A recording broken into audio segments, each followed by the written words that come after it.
mbokki Gambia ñu ngi leen nuyu nuyób jàmm nuyób yërmande bu ànda ak barke nuyoo yi faxee ko AG radio ak seeni mbokka Saliyu Njaay ñoo amati mbégte gu mag ak bànneex dellu si waat di waxtaan ak yéen programme tey bi The Voice of the People programme bési tey ji daldi tolloog bésub samedi juróom-ñaari fan si weerub March atum 2026 comme niñ ko gën a xamee si kàllaama angale tey la Saturday March 7 2026 gan ñi tey mooy bun Dawda mi ngeen xam kasi toppa di Saul Jawara mi ngeen xam daanaka tey ñoo fi am ñaari gan yu màgga ñoo xam ne Gambian yi ràññee neen leen ci seeni xel bu nàcca ci geopolitics international relations Middle Eastern politics ak politics yi nekk around the world waxtaan yi nag nekk na lu am solo ndigte àddina ci global village la ba tax na lépp loo xam ne mu ngay xew ci yeneen dëkka mun nañoo affect mun nañuy laalaale war nañ ko waxtaanee ñu xam daay gay tàkk ci beneen dëkka naka la ñu mun a affecté fàggaru mu gën faju te ñun ñëpp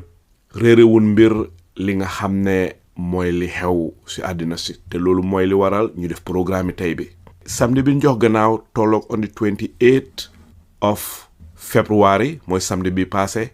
ew noon suba dal di dégg ne Amerika ak Israël am na ñu ko dee ooyee Israël am na ñoo xam ne duñ ko dee bugg a ooyee Israël am na ñoo xam ne li nga ko dee ooyee rek mooy di Zionist entity bi nga xam ne moo occupy dëkki palestinian yi waaye bu mu si mun a doon ñoom ñaari dëkk yi Amerika ak Zionist entity bi ñuy ooyee Israël moom Donald Trump ak Benjamin Netanyahu man koo neen daanu si kaw Iran ak seeni warplane si attaque dëkk yu bari dal di bompale ba nga xam ne fala Ayatollah Seyed Ali Khamenei mi nga xam ne mooy di Iranian supreme leader dal di ko reyale ñu bari mu nekk lu daw yaram jabaram yaa ngi fa woon ñenn ñi si ñin rey mooy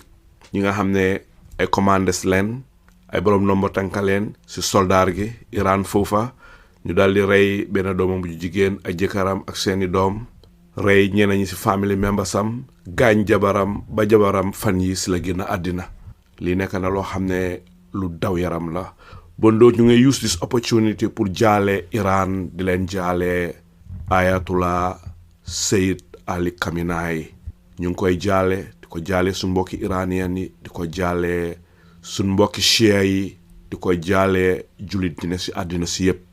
lii mooy li nga xam ne mooy li xew within hours bi li xewee ay waxtu yu néew Iran nag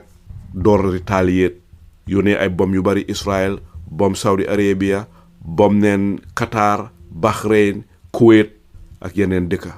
am boroom xam-xam ñu ne taat wool woo jot na am ñu ne déedéet dese naa jot waaye lu mun a doon mooy àddina si jaxasoo na te dafa am benn place bi ñuy ooyee di Strait of Hormuz nga xam ne diw yu bari marchandise yu bari fa lay jaar te xare bi mun naa tax ba dëkk yu bari du jotati seeni marchandise dëkk bu mel ni Gambia nga xam ne ñun mënu na dundal suñ boppa ñun suñuy dund bitim réew lay jógee naka la lu ñi lii di affecté ak ana lan mooy li xew ak nguur gi lan la war a def lii lépp dinañ ko waxtaanee bon doog du def lu dul dal di dem rek jëli ñaari experts yi dal leen laaj seeni gis-gis ak naka la gaay yi gisee li nga xam ne mooy xew diggante Amerika Israël ak Iran ma dal di ko tàmbalee rek si bun Dawda ñu ngi lay nuyu di la santa di la gërëm di la jox sa wàccuwaay ba mat sëkk mais la rek nga dal di nuyu wante suñu déglukat yi avant may ñëw si Mr Saul Jawara. maaleykum salaam Alaaji Saalu jërëjëf maa ngi laa fay di nuyu suma tooma mu nekk bànneex bu baax am ko si plateforme bi di nuyu askan bi ñoo xam ne ñëpp ñu ngi ñoo déglu rawatina ñoo xam ne saa yu ne ñu jox ñu seen feedback yoo xam ne laf ñu leen ñaax di nuyu exécutif yi AG radio seen taxaw ak di la nuyu yow bu baax di main anchor of AG radio di la ñaanal jàmm di ñu ñaanal jàmm ñun ñëpp yàlla defal ñu jàmm jërëjëf alayhi salaam. yal na yàlla nangu ñaan allahuma amin bun Dawda si wax yu sell yooyu lan fi mu nekk ma dal di ñëw si Mr Saul Jawara. Mr Saul yow itam doo gan si radio bi saa yu ne taama nga di ñëw di ñu xamal lu bari te ñun ñu ne ndee rafetlu torop waxtaan yi nga xam ne moom nga taama di la fii si AG radio yow itam ñu ngi lay nuyu di la sant di la gërëm di la jox sa wàccuwaay ba mat sëkk di la dalalaat te di la yaatalaat fii si AG radio Mr Saul ñu dal di la may rek nga dal di nuyu wanteeg suñu déglukat yi. waa Alaaji Saliou maa ngi laa nuyu di nuyu suma tooma benn soirée ak di nuyu AG exécutif bi boole ko déglukat yi yëpp ne ko ci bési weeru koor bii ni ak ñu ñëwalaat leen fu mu nekk ni pour yëfi geopolitics because àdduna si fu mu nekk ni jaxasoo na so loolu la ñoo waxtaanee ti fu mu nekk ni so wasalaam ñu dugg ci programme bi. jërëjëf Mr Saul Jawara fi mu nekk ma dal di tàmbalee laajte bi si Bun Dawda diggante Iran and the West problème bi fan la tàmbalee ak lan moo ko waral. waaw jërëjëf Alaaji laajte bu am solo la jox la bit of a background rawatina déglukat yoo xam ne xamuñ history Iran wala conflict bi lan la. Alaaji Iran nekk na dëkk boo xam ne ancient civilisation la woon bala ñoo wax islam sax ñoom amoon nañ seen civilisation amoon nañ seen religion te di nga gis ne civilisation boobu tax ñu nekk ñoo xam ne ñu sophisticated lañ waaye nag nekk réew moo xam ne tam dañ am pétrole bi tam nekk loo xam ne dafa define seen identity amee seen économie waaye amee économie réew mi ak noo ko waxee woon si introduction bi yàlla def tam fuñ nekka choke point lañ nekka ñu ngi locate foo xam ne lu ñu ooy choke point nga xam ne di Strait of Hormuz daanaka ñoom ñoo ko contrôle ameen si géej gi la loo xam ne lu tuuti la foo xam ne pétrole bu bari 20% foog na loo xam ne àddina bi lu ñoo use mu ngi jógee foofu nga xam ne bés bu loolu manqué rek bés buñ jàppee foofu dina indi situation boo xam ne price of fuel na dem up waaye tam di nga gis ne xam comme kat bokk nañ si réew yoo xam ne si àddina bi ñu jiitu si develop pétrole nekk na dëkk boo xam ne lu am solo la si politique yi àddina bi just as ñu amee solo nekk an ancient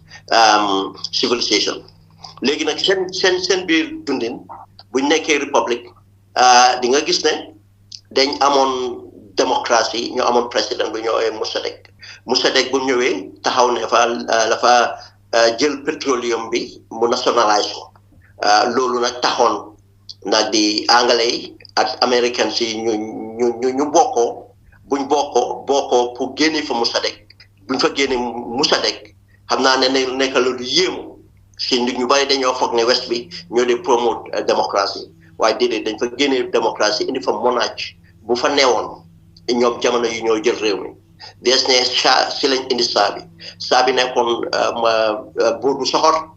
nekkoon et dictateur nekkoon koo xam ne fa jël alal réew mi yàq ko di ko yàq ba balañ ko doon génnee foog naa birthday la amoon boo xam ne mu ngi ko def tey ñu ngi xayma ne birthday boobu lu mu fa spendoon it's like su doon jamono tey mu ngi dem si almost $1 billion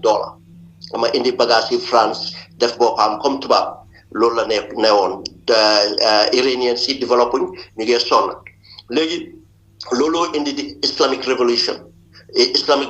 bi bu ñëwee loolu tax ñu génnee Shah mais révolution bi génnee Shah bi léegi ñu am di Islamic Republic of Iran Ayatollah bi jiite ko Khamenei ñëpp xamul di déggoon nañ turam fa naa dund na ba àllin 80s si la réer den men di kuñ génnee fan yi koo xam ne américain si rey nañ ko fan yi mu jël si loxoom ba tey fuñ toll nii waaye Islamic Revolution bi bu mu amee dañ dem into sanction West bi sanction lañ loolu nag nekk tension bu mag seen diggante Iran amee ñu leen a tuumoo at lépp waaye loo xam ne mun nañ koo wax bala ñoo génn mooy nekk na réew moo xam ne développe nañ seen human capital ba mu yéemu dëkki arab yooyu yëpp amee daanaka ñoom ñoo gën a advance su ñëwee to development of their human capital at seen independence waaye tey ba tey ñu si sanction boobu ba tey moo tax ñu ngi jàkkaarloo America at daanaka West bi ndik seen sense of independence, sense of sovereignty, sense of religion, and the petrol economy at geopolitics bu fa nekk moo tax ñu am réeróo bi wala nekkoo rivals boobu alaaj. jërëjëf bu Dawda si background boobu ay yaatal yu am solo yooyu leen Mr Jawara su fekkee ne dafa am loo bëgg a yokk si lu bu Dawda wax go ahead bala maa ñëw si laajte yi. waaw ni mu ko waxee kay moom ma ne ko noonu la amee itam ma ne ko historical background beeg yu xew ak events yeeg personality you getting involved into the entire like West and Iran stuff, ni mu ko waxee dëgg la moom ma ne ko ay Ayatollah monarch beeg yooyu noonu yëpp saabi everything is correct. jërëjëf Saul ma bëgg laa laaj rek yow si sa gis-gis Iran ak America comme ni ko bu Dawda waxee amoon na jamono joo xam ne ñu ngi neexoo woon waaye mbir ma yëpp mu nga tàmbalee 1951 ba nga xamee ne Mohammed Mossadegh jël na oil yi dëkk bi diwi dëkk bi dal di ko nationalise ndikte bi foo loolu British yi ñoom ñoo contrôloon diwi Iran gi ba pare di leen jox lu tuuti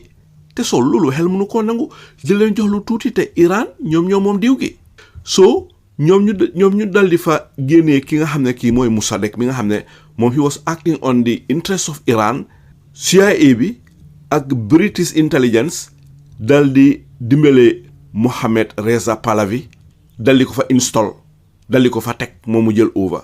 kooku moom daanaka Pahlavi moom lu neex américain yi tubaab rek moom la doon def comme ni ko bu Dawda waxee so Iranian yi tamit gis ne kii is a stooge boo xam ne West bi ñoo ko fi teg rek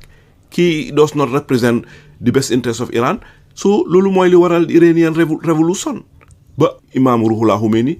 dal di jël over nekk fa ba mu génnee àddina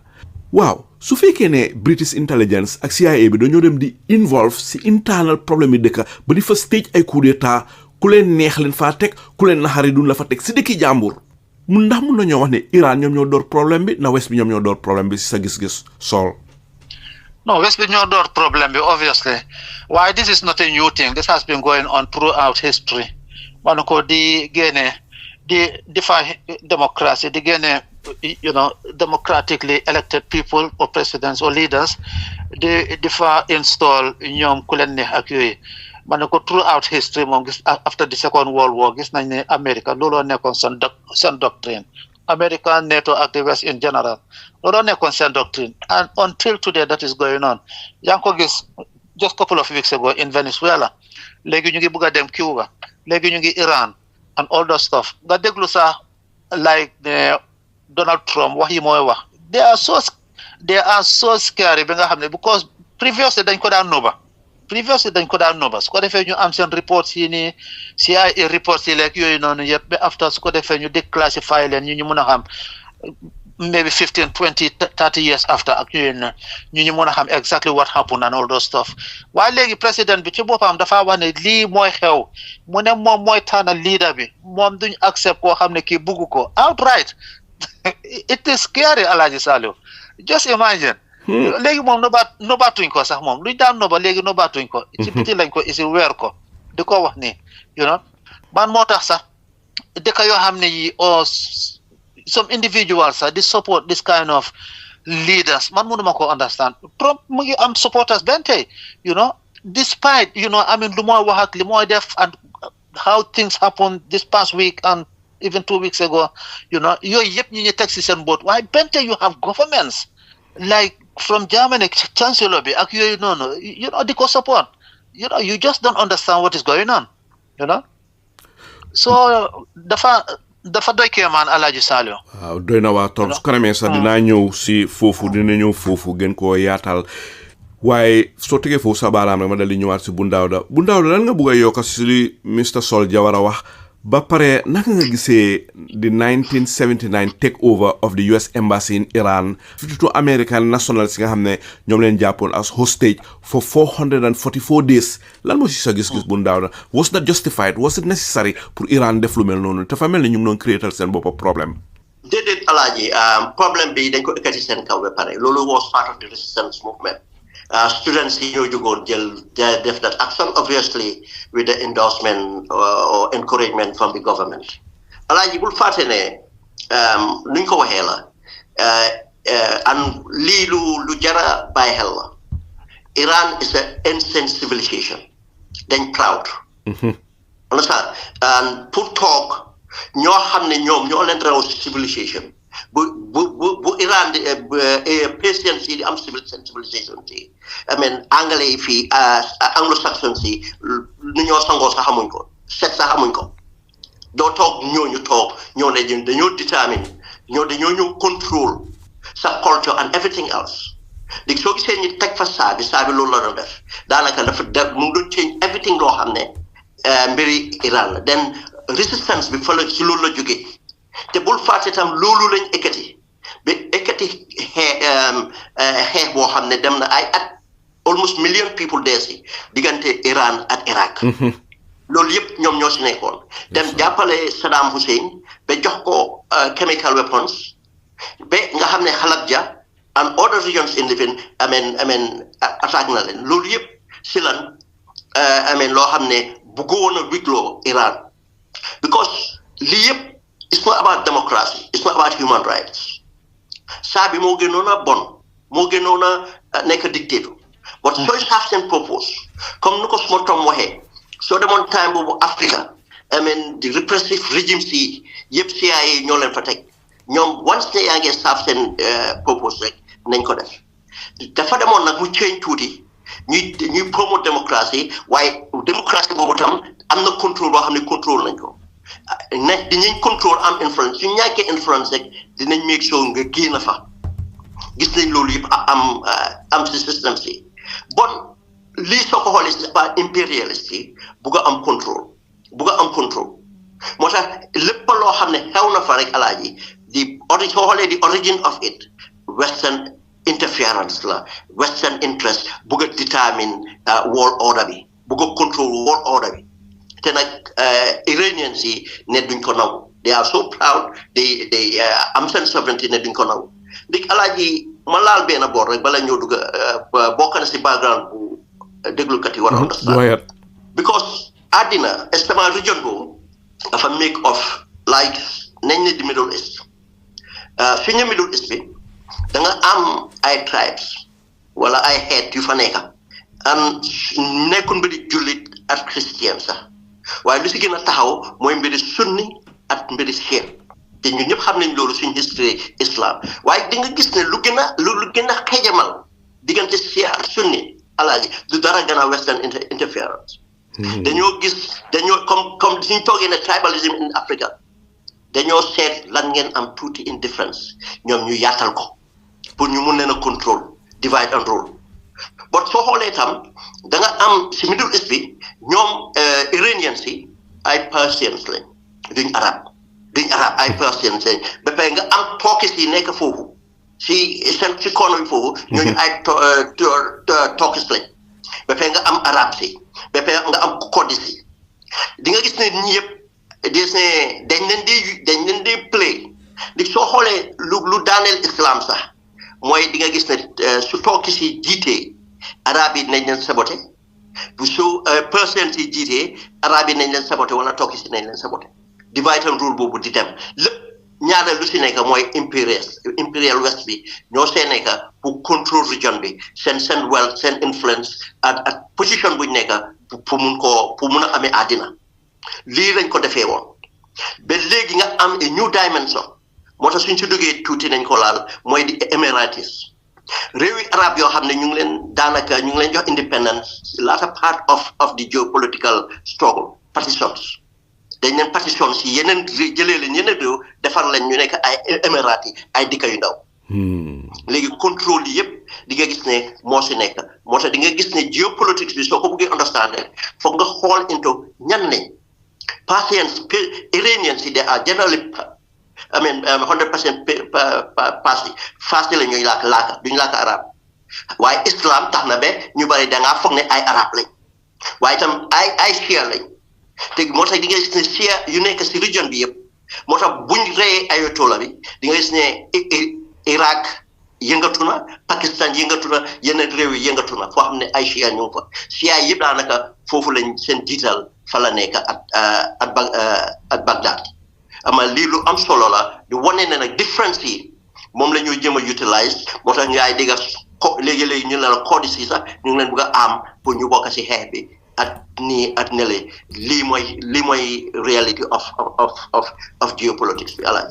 sa dëgg daw na yaram ne iranien yi moom seen dëkka ñoom ñu war a saytu seeni dëkka comme ni Amérique di saytoo seeni dëkka iranien yi involve si internal politics bu Amérique fi mu nekk British intelligence ak di CIA ñëw complot dal di fa génnee ki nga xam ne mooy Mossadegh ki nga xam ne moom la fa iranien yi teg at the time sax moom mooy woon di prime minister of Iran génnee ko fa because of moom mu ngi nationalize Iranian oil yi diwi Iran si iranien yi si loxo iranien la war a nekka warut a nekk si loxo foreigners yu mel ni américains yi ak british yi ñu dal di ko fa génnee dal di jël seen benn stooge dal di ko fa teg mooy Mohammad Reza Pahlavi iranien yi gis te kii dafa serve British and American interest ñu dal di ko fa génnee loolu mooy li waral 1979 Iranian Islamic Revolution bi ok fi mu nekk after the Islamic Revolution li America doon def mooy di jéem a xeex Iran def economic sanctions ba pare créer leen problème gannaaw gi over the years ñu nekk ay rey Iranian nuclear scientists ba few years ago si leen rey Qasem Soleimani ba pare booleeg many times Israel la ngee attaque Iranian si di leen rey seen nuclear scientists yi ak yeneen so ñu bari ngeen ko gisee ne te digga Iran startul problème bi ñu ko start mooy di West waaye West bi ñoom narrative bi nga xam ne moom leen bëgg a gëmloo ñun ñi mooy ne Iran was at war with the West since 1979 Islamic Revolution bi mu tegee over mu mel ni 47 years di nga ni ko Donald Trump waxee 47 years Iran was technically at war with the West why this war is imposed on them ñoom ñoo ko create so fi mu nekk foofu laa ñëwee si Saul yow ndax nga gisee li nga xam ne moom la Bun Dawda wax ndax foog nga ne Iran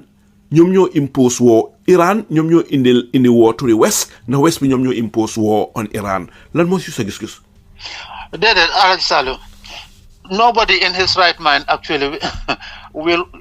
dina wax ne Iran ñoo start problème bi obviously not waaye xam nga problème bi lu ko gën a garaawal mooy bu ci Israël duggee xam nga ñu ngi wax yëfi West beeg yëfi Amérique démocratie ak yooyu noonu waaye Israel this past like decade ñoom ñoo gën a push these things mun naa ne past 2-3 decades push Iran because Iran is in the neighborhood politics the kind of politics that Israel def against the Palestinians against the Syrians against the Lebanese and all those stuff in the neighborhood Iran loolu la challenge so bu Iran challenge loolu nag Israel jël Iran def ko number one enemy so loolu itam nag bokk na lu gën a accélérer this hatred against Iran not only in America sax waaye in the West in general so that is why you hear a lot of propaganda but from nekk nii sax what is right now happening the things that are right now happening in some sax ñoom ñu ngi bëgg a jël di narrative change xam nga li moo tax mainstream media Alhaji Salou fu mu nekk nii kenn gëmatu ko because yow da nga xam ne lii mooy xew mainstream media nga seetaan news bi ñu laa wax ne Dawda non li nga gis du dëgg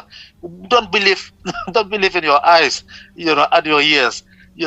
believe in what we are telling you so loolu mooy the biggest problem fu mu nekk nii because with the help of America fu mu nekk nii Israel ñoom seen number one problème ci région bi foofu noonu actually ak seen power ak seen influence ak everything mooy Iran why because Iran mu ngi support Palestinian cause bi Iran mu ngi support lifini Houthis yi foofu itam ñu ngi fa am problème Iran ñu ngi support Hezbollah itam soo gisee ñu form moo nekkoon 1982 bu Israel duggee jël part of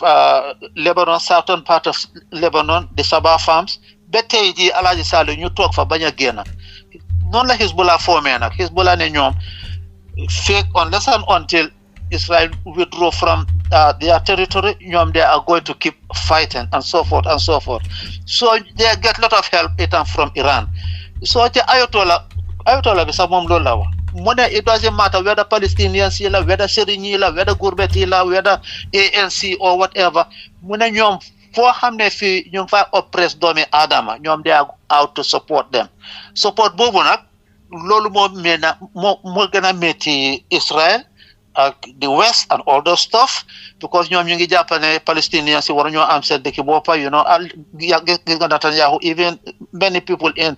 USA fu mu nekk ni you know saka Senate beeg yooyu noonu ñoom ñëpp léegi ñu ne two state solution bi dee na and so forth the Palestinians war ñoo am so lii moo nekk behind all these things oil beeg yooyu you know politics ak yooyu noonu yëpp you know yooyu yëpp obviously those are very important waaye bu Israel ñëwee dugga ci mbir mi ci la affaire yi nag gën a accéléré nag gën a intense you know and so forth against Iran you know Allah sali Saul ma bëgg laa laaj rek ndegem tudda nga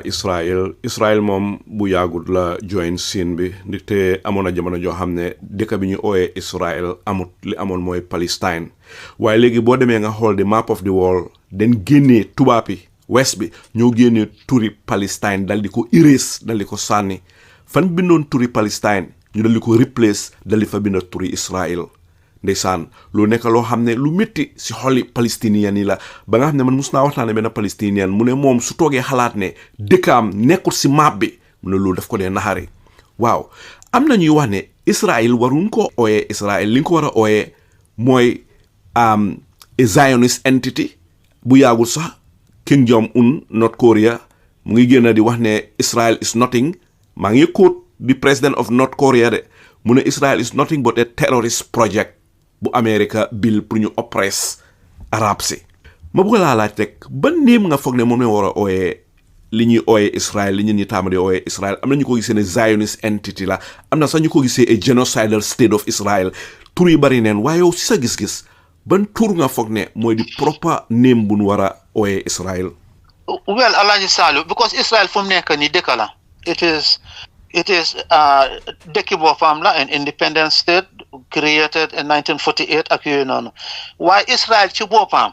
it has always been there soo fàttalee ko ci alxuraan bi ñaata yoon nga fa dégg banni Israel but it was an area mu ngi mel ni tey nga ne Nottingham rek o tey mu ngi mel ni nga ne ok ñu ne Serekunda you know so noonu la Israel naka jaka historically noonu la muslim why it was under Philistine lu ñoo ooy Palestine lu ñoo ooy Palestine ñu ngi ko daan ooy historically Philistine so ci under loolu la Israel nekkoon mu ngi mel ne tey nga ne Serekunda Gambia rek xam nga so noonu la meloon you know so why after 1948 after the Second World War ak yooyu noonu 1917 la door sax because ci la gaay wax ne ñoom ci la Zionists in Europe you know wax with their group and so forth ci la gaay wax ne ñoom dañ bugg a seen dëkki boppa bu tudda Israel mu ngi mel ni tey Gambia nga bugg a jël ñu ne waaw ñu ngi bugg a suñ dëkki boppa biir Gambia tuddee ko Serekunda so which means the Gambia is going to be divided benn Serekunda benn Gambia so noonu la ko gaay def Alhaji Salou exactly nii la ko gaay def Israel has always been there actually waaye Saul am na ñuy wérante ne bani Israel bi buur yàlla di tudda si alquranul karim ak si yeneen téere yi dafa utee ak ñi nga xam ne ñooy ooyee seen boppa bani Israel si jamono yi nite yow def na fi ay programme yoon def nañ fi ay programme ngay waxtaanee di askina si Jews moo nekk ñi nga xam ne ñu ngi ooyee seen boppa Jews ne jógee Eastern Europe ak si yeneen dëkk yi ba pare am na ñuy wax ne sax ñoom Benjamin Netanyahu mi nga gis nii yëpp den wécci seen tur yi waaye ameewuñ woon tur yi yaxut sax ñoom ñoo wécci seen tur yi pour mu xala nuru tur yi yaxut lan mooy sa gis-gis si loolu bala maa ñëw si Bun Dawda waaw loolu moom dëgg la noonu la demee sax ñoom Benjamin Netanyahu ak ñi nii ñëpp you know ak ñu musa nekk prime minister fii nii naka ak président Israel ñëpp totally 100% they are all from there from the Eastern European countries you know so ñoom di nga gis sax ne ñu ngi am ñoom sax seen original tourist sax soo ko gisee di nga xam ne ñi waa Eastern Europe lañ you know just like ni nga ko waxee nii rek dañu wécci seen tur yi ak yooyu noonu you know to Jews pour mu sound more Jews ak yooyu noonu waaye they are not Jews you know so moo tax moo tax ci conflict bi ni Alaaji Saliou da nga am Jews yi real Jews yi waaye tam nag bente da nga am Zionists nag ñoom they are the ones in control ñoom ñoo create the country Israel. waaw so fooguloo ne the right thing the right name buñ war a adressé ñoom Benjamin Netanyahu ak nguuram gi mooy ñu leen a ooyee Zionist bi ko léeg-léeg su leen a ooyee Jews den dee confuse ñi ndaxte am na ñuy wax ne Jews yi ak Zionist yi dafa mel ni guddee bëccëg bokkun waaye ñun léeg-léeg ñu bari suñu dañ leen dee boole di leen ooyee yaxuut yi fekk Zionist leen duñ yaxuut am na ñuy wax ne sa ñoom Benjamin Netanyahu gëmun yàlla lan mooy sa gis-gis ak sa tontu suñuy wax lii. well ñoom ñeneen ñi góom nañ yàlla waaye xam nga Jews yi in general Alaaji Saliou seen góom-góom dafa xóot mu ngi mel ne tem ñoom tey ñoomeen Epstein mi nga gis ni ak borom xaalis yi lekk yooyu noonu multi-billionaire yi lekk yooyu noonu ak ñii ni nekk fii nii naka tuddaati nekk Angleterre fii nii so di nga gis ne ñii nii ñëpp Alaaji Saliou ñeneen ñoom gom nañ yàlla waaye ñoom dañ ne ñoom àdduna ñu lañ gomuñ àllaaxira so ñu ne ñoom daal seen liggéey yëpp ci àdduna fii lañ koy def. soo ne ñoom ñan mooy ñoom yaa ngi min ñoom Benjamin Netanyahu ak ñi ko wóor. waaw exactly Zionist so ñoom di nga gis ne am nañ ay xërëm yu njee jaamu ak yooyu noonu yëpp yoo xam ne yi very very dark forces yoo xam ne yi pour nga understand ko sax daf dee very very very very difficult so very dark forces la gaay am actually pour ñu mun a keep seen money ak seen power influence intact moom nga gis di sacrifice xale yeeg di lekk xale yeeg di rey di lekk yàppi nit ak yu kenn amul. ñan ñoo doon def loolu. ñoom Epstein mii ne yëpp mu ngi ci files waaye loolu sax yàgg na di kabala ritual thing yëfi réew yi ni ñu buñ dee ooye kabala mooy Epstein mi nga xam ne xariti Donald Trump la woon de naan rey ay xaleel di leen lekk di naan seen deret. waaw di leen lekk ak seen fisis yeeg yooyu noonu yëpp di ko lekk ñooy leen daan yónnee ay xale from Mexico files yooyu yëpp a ngi ñu ngi out in the open from nekk ne Donald Trump bokk na si loolu. waaw Donald Trump bokk na si waaye xam nga moom du ju waaye lu ma laa wax rek mooy ne benn club bi la because soo amee xaalis ci nga see bokka soo nekkee président nga bokka ci soo nekkee prime minister ci west bi nga bokka ci dañ la day invite pour nga bokka ci groupe boobu ak and so forth and these people are the ones who control the world through black powers and black magic ak yooyu noonu very dark forces actually so Israel bi nga gis ni nekkut Israel yi lifin nii da waaye di nga gis ne comme yow di nga wax ni there's a huge difference between normal like traditional Jews yi ak ak Zionists yi so moo tax di nga gis ne ñoom du ñoo juboo moom nga gis ni sax fu mu nekk yaa ngi am problème in Israel because Netanyahu dafa bëgg a pour traditional Jews yi ñoom nga xam ne gomuñ xeex ak yooyu ñeneen sax Alaaji Saliou ñoom sax dañ gom ne Israel ñu ne mu ngi ci seen téere bi man nag gisuma ko riituma ko ak lifinuma ko sax waaye ñu ne mu ngi ci seen téere bi ne Israel shouldn't be a country su nekkee a country it is going to cause havoc ci world bi ca mooy cause mun naa cause itam sax the end of the world ne loolu is written in their books in their scriptures man nag gisuma ko investigatuma ko waaye xam naa suma pare naa ko seetaat di dama ko dee faate so there are these Jews who are against Israel, the Israeli state, actually, or the creation of Israel itself. So it is a hugely divided country. Why not Zionist problem be yep so ko gisee tam Zionist ñoom dañ am special project mooy di pour ñu enlarge Israel the greater Israel lañ koy ooy the greater Israel project pour su ko defee ñu jëm moo tax nga gis Alaaji Saliou seen dëkkandoor yi yëpp lañ occupy seen laani li moo isi problème bi yëpp xam nga buñ li fi ne sax démarqué Palestine ñu ne ok United Nations 1948 so léegi di Balfour Declaration boobu dafa wax ne Palestine dañoo am seen dëkk Israel am seen dëkk waaye Israel njëkkaa setul rek Alaaji Saliou British yi jox leen am rek gaay dugga di noonu la gaay occupy Palestine amuñ dara no help nothing so noonu la gaay occupy Palestine door di leen génnee seen kër yi new settlements ba loolu nga gis ba fu mu nekk nii tey muy xew so dog boo démarcation boobu noonu ñu bàyyiloon Palestine pour country fu mu nekk nii tey soo ko gisee it's very little you wouldn't even believe it cannot be a country even so loolu nag moo gën a isi problème bi dëgg daw na yaram Saul jërëjëf si yaatal yu am solo yooyu boo tegee foofu sa baaraam naa ñëwaat su kanamee tuuti fi mu nekk ñu dal di ñëw si bu Dawda ndax am na loo bëgg a yokka si li Mr Jawara wax bala maa ñëw si laaj tey waaw alaaji nu ko suma tooma waxee the creation of Israel dafa ñëw in fact soo bàyyi xel lu njëkkee mbiri conflict yi west bi at Iran mooy na woon pour control of their natural resources loolu nekkoon di conflict waaye the creation of Israel lu mu def mooy dafa indi another dimension to the crisis and in fact mu nekk the biggest dimension now lu tax mooy the Iranians dañ come into solidarity of ne dañoo xeexal askani julliti because bu fàtte ne Islamic revolution bi moo tax ñu ooy ko islamic noonu lañ ko gisee ñoom even though ñoom de were Shia lañ waaye taxut Palestine ëpp doole bi muslim sunni lañ ak Christians waaye taxut ñoom ñoo gën a taxaw I mean Palestine than any other Islamic country si àddina bi now lana indi loolu yëpp mooy tam ne buñ taxawee ne dañoo jàppale Palestine there's ne every other area boo xam ne am na resistance di nga xam ne Israel naka Iran ñoo leen jàppale moo tax suñ paree bëgg leen a blame ne ñu ngi ni create Hezbollah came out of necessity Hezbollah toogu ñu create Hezbollah pour dem attack naka la tudda the state of Israel waaye dafa come out of necessity state of Israel ñoo dem seen expansion projects yi dem laal areas yoo xam ne Hezbollah di Shia and seen spiritual leader bi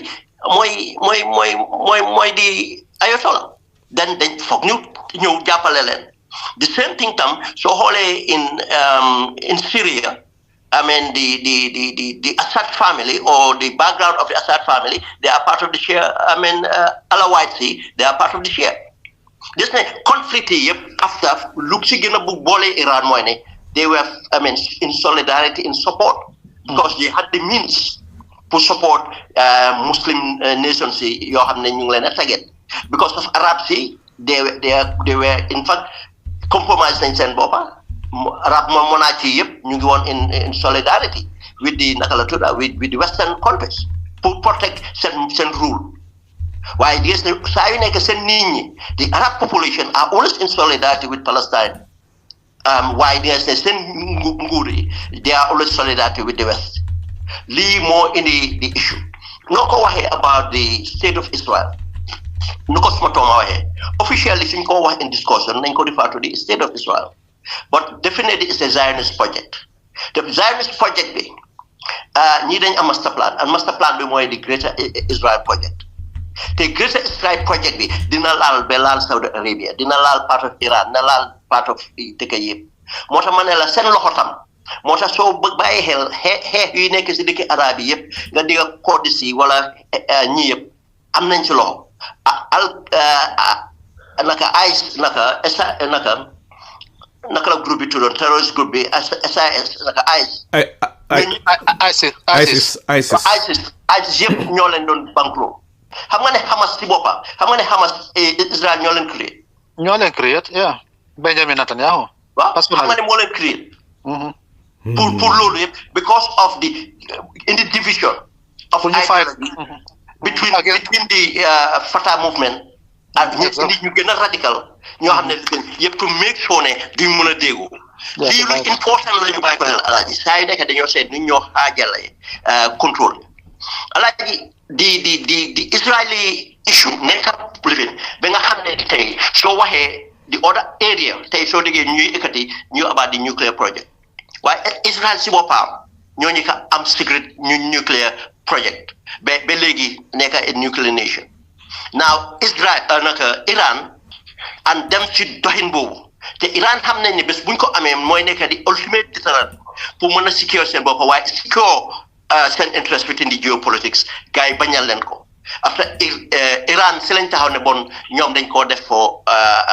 nuclear science la ñoo def pour mu njëriñ leen in development electricity and other pharmaceutical inventions yooyu foofu lañ taxaw ba Ayatollah bi génne Fatou wane duñ mus a defal atomic duñ mus a defal a nuclear bomb or anything of sort waaye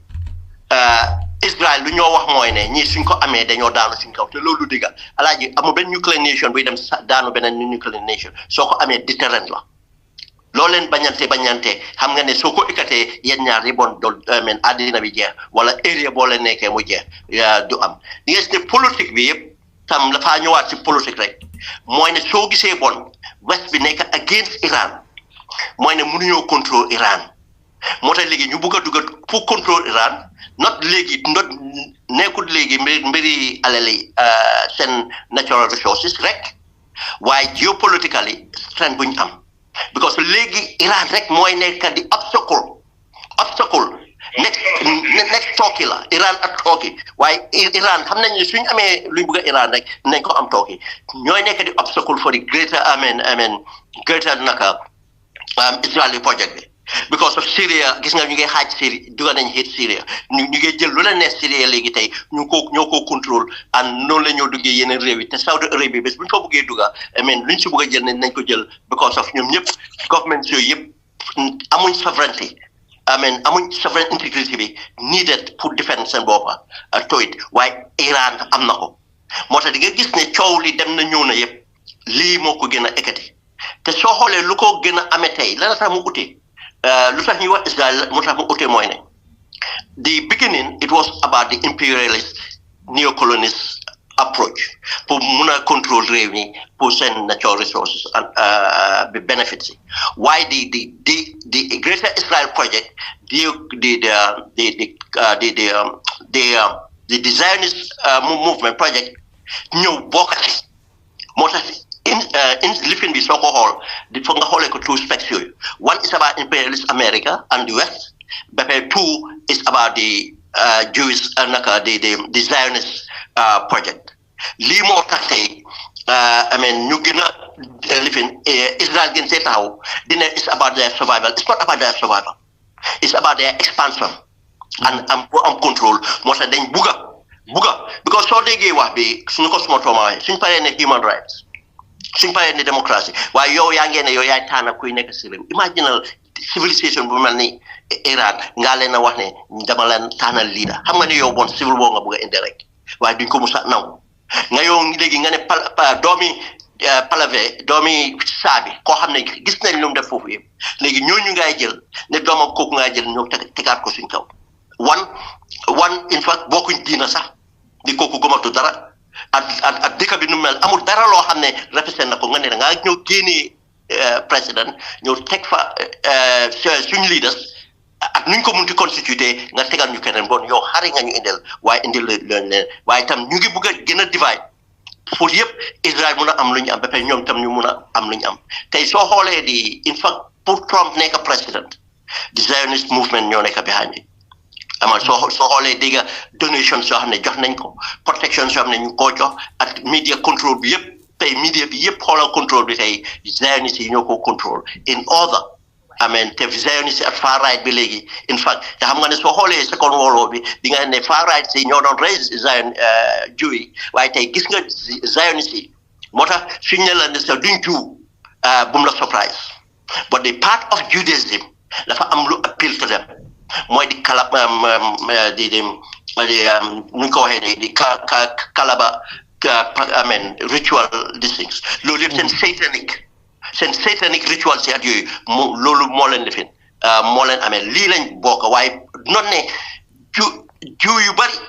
ëppa doole Jew yi sax in fact dañ bañ di state of Israel they go against the state of Israel gëmuñ ko bokkul seen doctrine ñoom Zionist yi ñoo gëm loolu in fact state of Israel xam nga ne Uganda la doon di ka start bon di Balfour buñ def ne balaa Balfour Declaration Uganda lañ jëkkoon a dem pour seet na mën nañ fa am land bu ñoo lifin waaye di gis ne ñoom Zionist yi déedéet ñu ngi jéem a am a biblical narrative pour teg ko foofu comme noo ko waxee bani Israël bi mooy kenn du weddi ne bani Israël yi ñu ngi woon area boobu yëpp ci Middle East bi but occupy ñu woon one single area waaye in history xam nañ ne am na territory governance yoo xam ne change na hands te loolu lan la woon Jerusalem change na hands from the Jew to the Christians to the Muslims. I mean, latter part bi sa Muslims yi ñoo ko gën a contrôle dan moo tax tey lu ci the prominence of Islam nekk fa tey di ñoo ko mujjee contrôle te ñoo ko gën a contrôle I mean suñ time in history lii mooy situation bi moo tax suñ ko xool rek bala ñoo understand luy dem tey rek baaxoon nañ ñu dugal si lii nit ñi gën ko understand alaaj jërëjëf bu Dawda si yaatal bu am solo boobu bu Dawda sa dëgga nekk na lu daw yaram li nga xam ne moom la Amérique ak West bi def Iran te baax na ñun ñi daal di xam lii bi ko ñun ñi ñu bari suñ xamul this background fi problème bi tàmbalee dañoo réer foog ne Iran ñoom ñoo nekk si erreur West bi ñoom ñoo nekk si dëgga fekk ñi nga xam ne xam ne di background story fi problème bi tàmbalee sa dëgga boo ko seetloo di nga xam ne Iran moo nekk si dëgga West bi ñoom ñoo nekk si njuumte ndigte political commentators yu bari wax neen ne Iranian yi ñoom ñoo fa teg Mohammed Mossadegh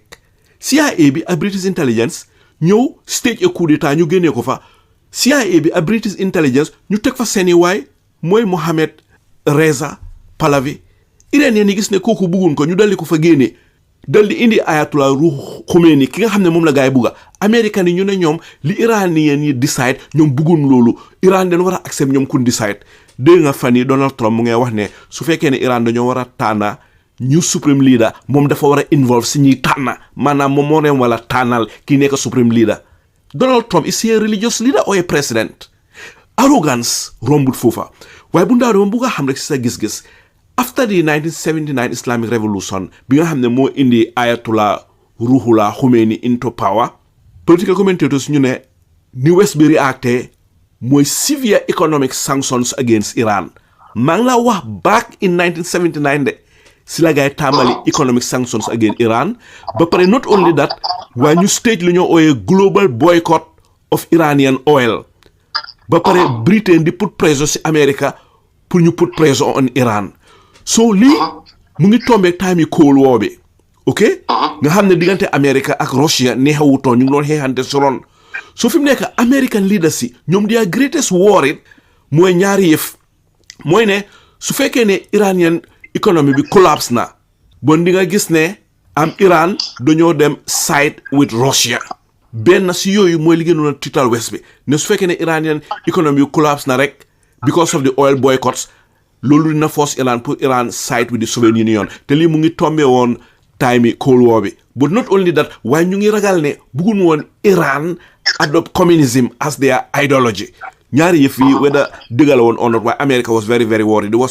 West was very very worried about these things so foofu la gars yi dooree na di créatal Iran problème ba pare façon li fi nii mooy li gënoon a tasa ñu gën a stage coup d'état su ma la laaj rek political commentators yi xalaatee nii yow lan moo si sa gis-gis waa alaaji gis nga soo gisee Iran nekk a threat on them xam nga time Cold War bi dafa mel ni tey rek luñ bugg a tilimal rek ooyee ko islamique because bu Ayatollah bi ñëwee alaaji sovereignty ma jox la a quick example rek soo gisee tey Sénégal ñu nekk behind président Diomaye ñun ñëpp western interest lañ nekk di control because of project boo xam ne positive moom lañ teg dafa is about economic sovereignty it's about sovereignty si boppam moo tax Iran loolu mooy seen and seen identity Islam being part of their identity loolu la lañ ragaloo seen independence alaaji sanction booy dégg yëpp at bu moo am lépp la fa Iran la fa gën a advance réewi arab yoo xam ne sanction lañ leen su ñëwee to human resource dañ dem I mean from literacy rate bu bon boo xam ne to fu mu ne nii ñu ngi dem to I mean average to about 80 du science du technology gis nañ rek loo xam ne ñu ngi ko defal seen boppam su ñëwee to health care su ñëwee to every aspect of the index ak sanction yi nu moo yàgga yëpp alaaji Iran ñoo imagine dëkk boobu suñ ko sanction lan mooy xew dañoo gën a advance ni ko ñu raw West bi de soo gisee resistance am against Western imperialists in the Middle East. Upper dole bi yëpp Iran moo back resistance movements yooyu loolu yëpp wan na la ne naka how advanced they are in their thinking and everything else. Lii wax bi dem na yëpp will come back to that and something loo xam ne ñun war nañ see study because alaaji lii moo xewoon Africa lii moo nekk Africa ba tey sax dafa nekk di change in different forms. ñoom Lumumba ñoom Sankara ñoom Ghana ñoom Nkrumah ak yëpp lan moo leen fi génne and still now ñoom Patrice Lumumba yes anybody ku li fi nekk lan moo la fi génne because of serve the Western interest and this is the point lu ñoo demoon alaaji comme ni ko soxoto mooy imagine the audacity of Israel di wax about human rights. A genocidal government regime di wax human rights of another country. Reelu na torop. Ko joxe as a reason ne waa ñu ngi suppress women. Alaaji the women in the fi ñoo gën a educated Israeli women. Xam nga. Dégguloo bu ndaw dañu ne seen technology seen military technology drone yi nga gis ni yëpp jigéen ñi ay Iranian female student ñoo ko bil. ñu laa ne di ratio bu ñu am soo ko xoolee interesting enough ñoo Palestine ñoo am the highest ratio su ñëwee even for gender education teg so seen diine dañ leen a jàngal ñu ñoo jàngalee góor dañ ko gëm seen doctrine in Shia Islam mu ngi fa waaye issue bi it's not about loolu yëpp it's not about human rights it's not about nuclear lifin yëpp dinaa ñëw si nuclear lifin bi sax wane Zionism because of throughout history Netanyahu depuis in 80s China mu ngi ut the invasion of Iran. Try na ko falsify na many years te gis nga bu Obama ñëwee alaaji ñëpp xam nañ ne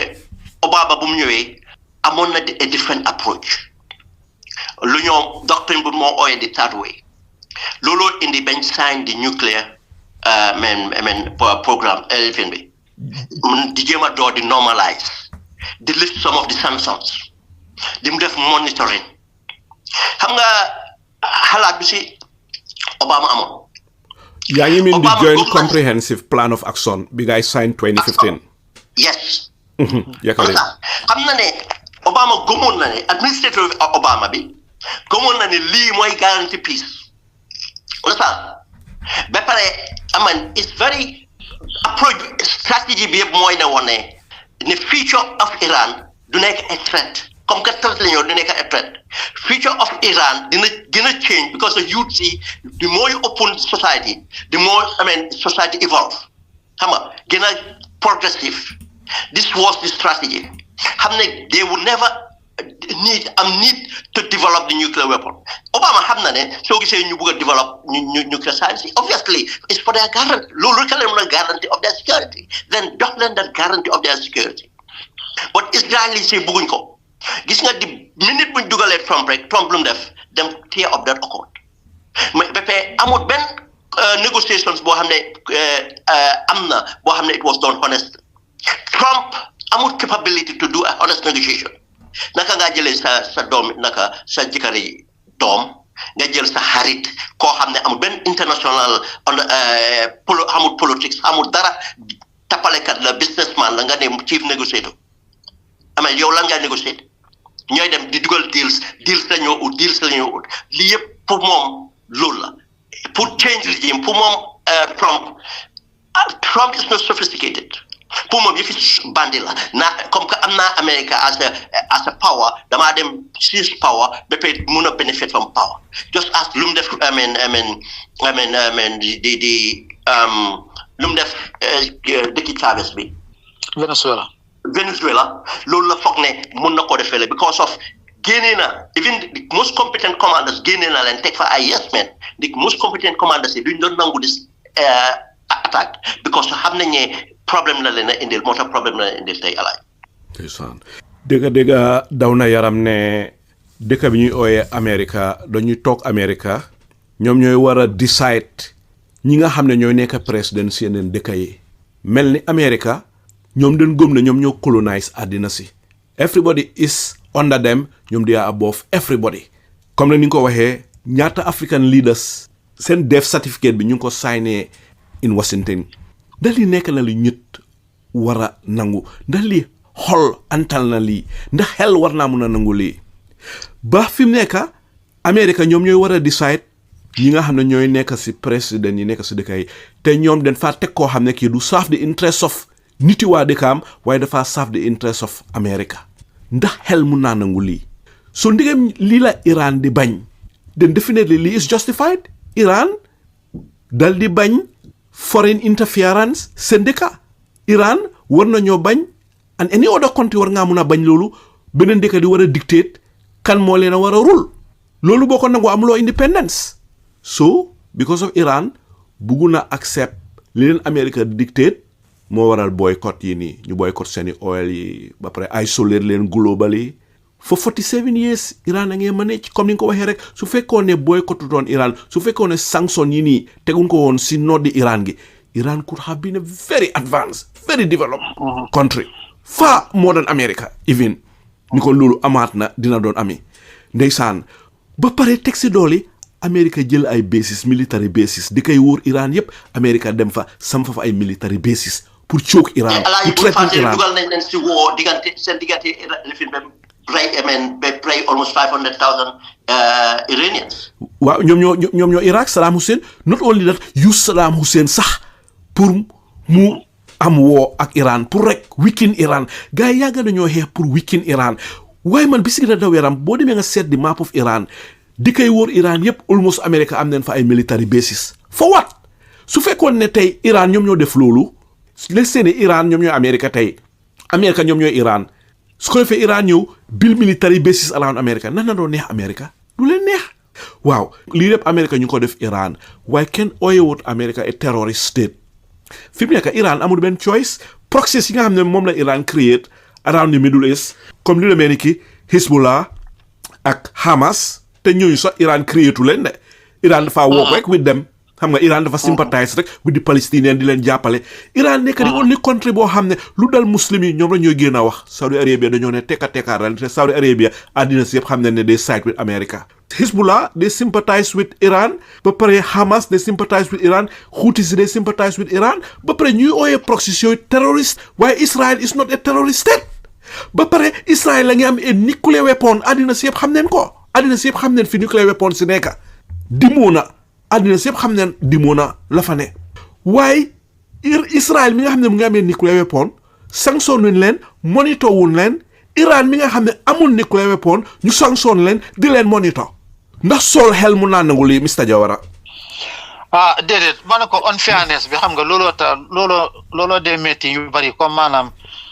yow ni nga reesee ni sa voice bi ku la déggat na xam ne yaa ngi mer ak yooyu noonu so ñu bari looloo leen daal because of no xëj na dégg jaa tànga rek boo tax voice bi xala laaw tuuti unfair ca the same thing Alaaji Saalu gis nga terroriste ñu dee ooyee terroriste ñu dee buloo seen boppa ni muy America ci west bi Australia or anywhere else over 90% soo leen laajee ñu ne ñoom yëfi cause Palestine bi moo tax they are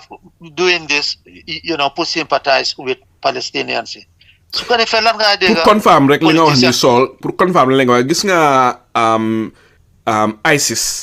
bi ñëw xeex America ñaareel CIA bi kun interview si ISIS fighters si always li day ñëw rek booy mbiri Palestine daf leen naxare yàkkale loolu rek laa doon confirm waaye su ko defee pour ñu cover ko like newspapers yeeg media bi oh no they hate us they don't like our democracy oh they don't like our advancement oh they don't like the way we live what listen to what this guy is telling you most of them they do write journals and leave them behind some of them on their social media accounts some of them ñoo xam ne ñu sax rëcca nañ media them find them out you interview leen ak yooyu yëpp that is what they said all the time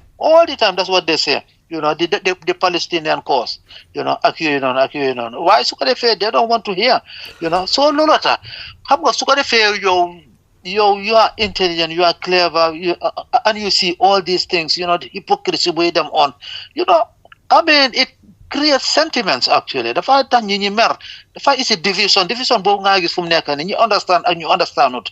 because in society bente xale understand nañ through social media moom nga gis Netanyahu ak Israel ñu ne social media mooy the biggest battleground. He was saying this just a couple of weeks ago. Naka la gaay def ñu jël lift naka sanction TikTok mu jël ñu jël ko jaay ko a Jew. So from there there is so much censor this past weeks on TikTok. You just cannot believe it. You just say some words and you have been banned. You take the account, So long I guess because Netanyahu just last month, one of the biggest battleground is the social media because you bari fofu la ñoo jëlé lolo tax battle mota lifen nakata he Gaza bini dafa bring lot of light to many people who didn't understand what was happening previously. So I must get the 80s, 70s, we knew exactly what was going on. Masuma was Stockholm, organized for conference, UN conference, and all those stuff. And we spoke a lot about, two-state solution. Be Oslo, Delon over, make a drastic, step forward, pour is a solution to the problem and all those stuff, So we all knew but there is a large portion of the population that have no idea. Mainstream living bi naka taati media luñ leen dee wax loolu lañ dee toppa. So fu mu nekk nii ma la laaj rek li Donald Trump ak America li gaay believe ne because président bu ñëw America rek tamaneen di ko wax waaw président yi mu sorul America yëpp da nga gis ñu génn di wax naan Iran is the number one world's state sponsor of terrorism. Ma bëgg laa laaj rek Saul, in your own views, foog nga ne Iran is a state sponsor of terror? Did it because these people are freedom fighters. Moom nga dégg Nelson Mandela ci boppam mu ne bu leen jubilate ko ñu ne ko what is going on mu ne because we are not free if Palestine is not free. Nelson Mandela ci boppam this was what he said. Because like Bishop Tutu loolu la dee wax mu ne Palestinians ñoo suffer ñoom South Africans sax they didn't suffer that much at that level and so forth. So these people are freedom fighters in the hands of Israel, the occupant, Israel, the colonizer, and all the stuff, So xam nga rek West bi su ko defee li moo dee métti ñi su ko defee ñu jël narrative bu ko wécci di la ooye terrorisme ak yooyu noonu ba pare define what terrorist is and all that stuff su ko defee ñu jël another word just like suma toom nu mu ko fi waxee Islamic terrorism mel ni Islam dafa support terrorism. Islam doesn't support terrorism. So where is that Islamic terrorism come from? Doo ko de mën a understand ça. So noonu la ñooy brainwash people jël seen own narrative put ko into people's brains su ko defee nga gis some of Alhaji Saliou yéenay tubaab bi yéenay soo waxee ñoom sax what comes out of their mind shocks you daf la dee shock because exactly the narrative of what they see on TV man looloo tax BBC xam nga ne xëy Iran bi bu mu ñëwee over 1 week BBC dama ko abandon sax déglu ma ko at all because BBC génn nañu lu seen credibility fu mu ne nii exactly yeah exactly waaye ne ko ne BBC rek ñoo nekk ay support li nga xam ne mooy dem si àddina si all this waaye BBC time am da ngay xala am balance sax waaye fu mu ne nii just like soo gisee ñu ko wax ne ndey mbila bi si boppam xam nga dem na yeah mainstream media bi yëpp and as ñu ko suma tom waxee léegi moo tax soo gisee sax platforms yi sax léegi tech platforms yi yëpp ña na ko amee part of the Zionist movement muy Facebook muy xoolal the extreme measures buñ jël in order to take over TikTok. Exactly. The same Larry Ellison mu ngi pare jënda CNN. And then it's the same group. Gis nga moo tax lii lu am solo la ñu bàyyi ko xel. Comme mu ngi explain something. Soo bàyyee su doon ne Zionist yi jàmm rek lañ bëggoon. Non de saa yu nekk rek ñoom dañ am seen agenda ba pare dañ am seen blueprint. Dañoo dem to their blueprint. Amoon nañ fi négociator nañ order defi négociator said nañ am two state solution te ñu two state solution boobu in fact Palestinians si sa demoon mais nangu ko ba accept ko imagine ñu jël sa state ni divide nga ne waaw in fact ñu bari meroon nañ am nañu si mer sax waaye ñu ne at least ñu am peace because of the right to return sax Jew yi nanguwuñ ko woon waaye fan la loolu starté di yaaxu di sacrifice ñan ñoo ko rey Zionist yi ñoo ko rey. yahuta ko Zionist moo ko rey de yigal Amir. waaw buñ ko reyee ama ñu ñoo di réel fu mu ne nii de completely génn nañ from the two-state solution West Bank bi every day ñu ngi in cause di jël di expel fi ni di leen harass at yëpp what a nation xam nga moo tax we have to gis nga as I said ne Iran maa ngi delluwaat seen civilization soo gisee most of Arab states yi they were created this monarch families yi dañ leen create they are not real moo tax amuñ jom amuñ dara du jom nekkul ci ñoom soo gisee Saudi family bi mel nuñ mel oda Qatari family bi amuñ jom dañ leen create ay tribesmen ñu create la amuñ that nationalistic arab gëmuñ seen arabia sax soo demee personne si nag seen civilisation ba tey dañ ko gëm moo tax duñ nangu ñu nekk bañkat nangu ñu monopolise leen moo tax ñu mun a defal seen boppa ñu mun a taxawal seen boppa because fu mu ne nii situation dafa gën a bon lu ñuy wax impérialiste léegi la gën a bon ndig tey alaaji da ngaa xool ne Afrique nañ si jàngee da nga am fu mu ne di Trump in fact dafa am foreign policy bu different sax foo xam ne mooy American foreign policy dafa am mu ngi create a new world order boo xam ne tegu ko si dara duy prétexte duy jéem a nuba corruption bu si nekka duy jéem a nuba naka la tudd sax di jéem a laaxu gannaaw démocratie sax fekku ko si nu ko suma tom waxee sax before dañ ko dee jéem a rafetal sax léegi moom yëfi gangster la nu mu koo defee is completely out of it te ku foog ne lii is about Iran non kii dem na ba di bugg a create loo xam ne fa rival the UN the board of peace just imagine ne mooy nekk life chair pour jéem a rival with the disregard international laws xam nga imagine kii lu moo jéem a rearrange te xam nga ne ñu bari bàyyi xel ne Zionist yi gëmuñ in démocratie ñoom dañ gëm ne in fact ne an elite ñoo war a rule dañ gëmuñ in fact the people to have the vote dañ feel ne the ordinary people amuñ the IQ the intelligence to determine ñoo leen war a govern that's what their doctrine is gëmuñ in democracy very dangerous now alaaji nga gis situation bi ñu ngi ko def nañ ko fële ñu ngi ko bëgg a def Cuba def nañ ko Venezuela alaaji xam nga ne Zionist yi fu mu ne nii ñu ngi sponsor di Biafra movement in Nigeria xam nga ne ñoo nekk behind campaign bi di gën a indi problème diggante Christians yi Muslims yi in Nigeria pour intervention loolu yëpp pour split Nigeria into three bu boobaa ñu mën a contrôle Nigeria wal bi yëpp léegi dem nañ ba suma xam nga suñ africain am na ay Igbo yu jógee si saar bi gëm nañu ñoom jiw lañ yes in Nigeria ñu ngi Nigeria Igbo yi gëm nga amen bëgguma under mu sound as insult but ñoom probably because most of them ñu ngi xees rek foog nañ ne day si jiw doon nañ di proclaim seen Jew heritage di def seen cultural whatever it is léegi Zionist yi ñu ngi exploit loolu mbaa loolu bundaada mooy li waral Donald Trump di wax naan Christian si ñu ngi leen a rey in Nigeria ba pare Israel tamit di wax mbiri Nigeria xanaa loolu ko waral moo tax ma ne la loolu la moo tax ñuy fan affaire yi Christian genocide bu ñoo wax ni te ñëpp xam nañu it's not a Christian genocide it's a genocide of Nigerians because of ñaata mos lañ dee songa ñaata mos lañ dee ñu ngi ko bom those people don't this thing and bu mu la surprise sax ne probably their hands are behind this Islamic movement.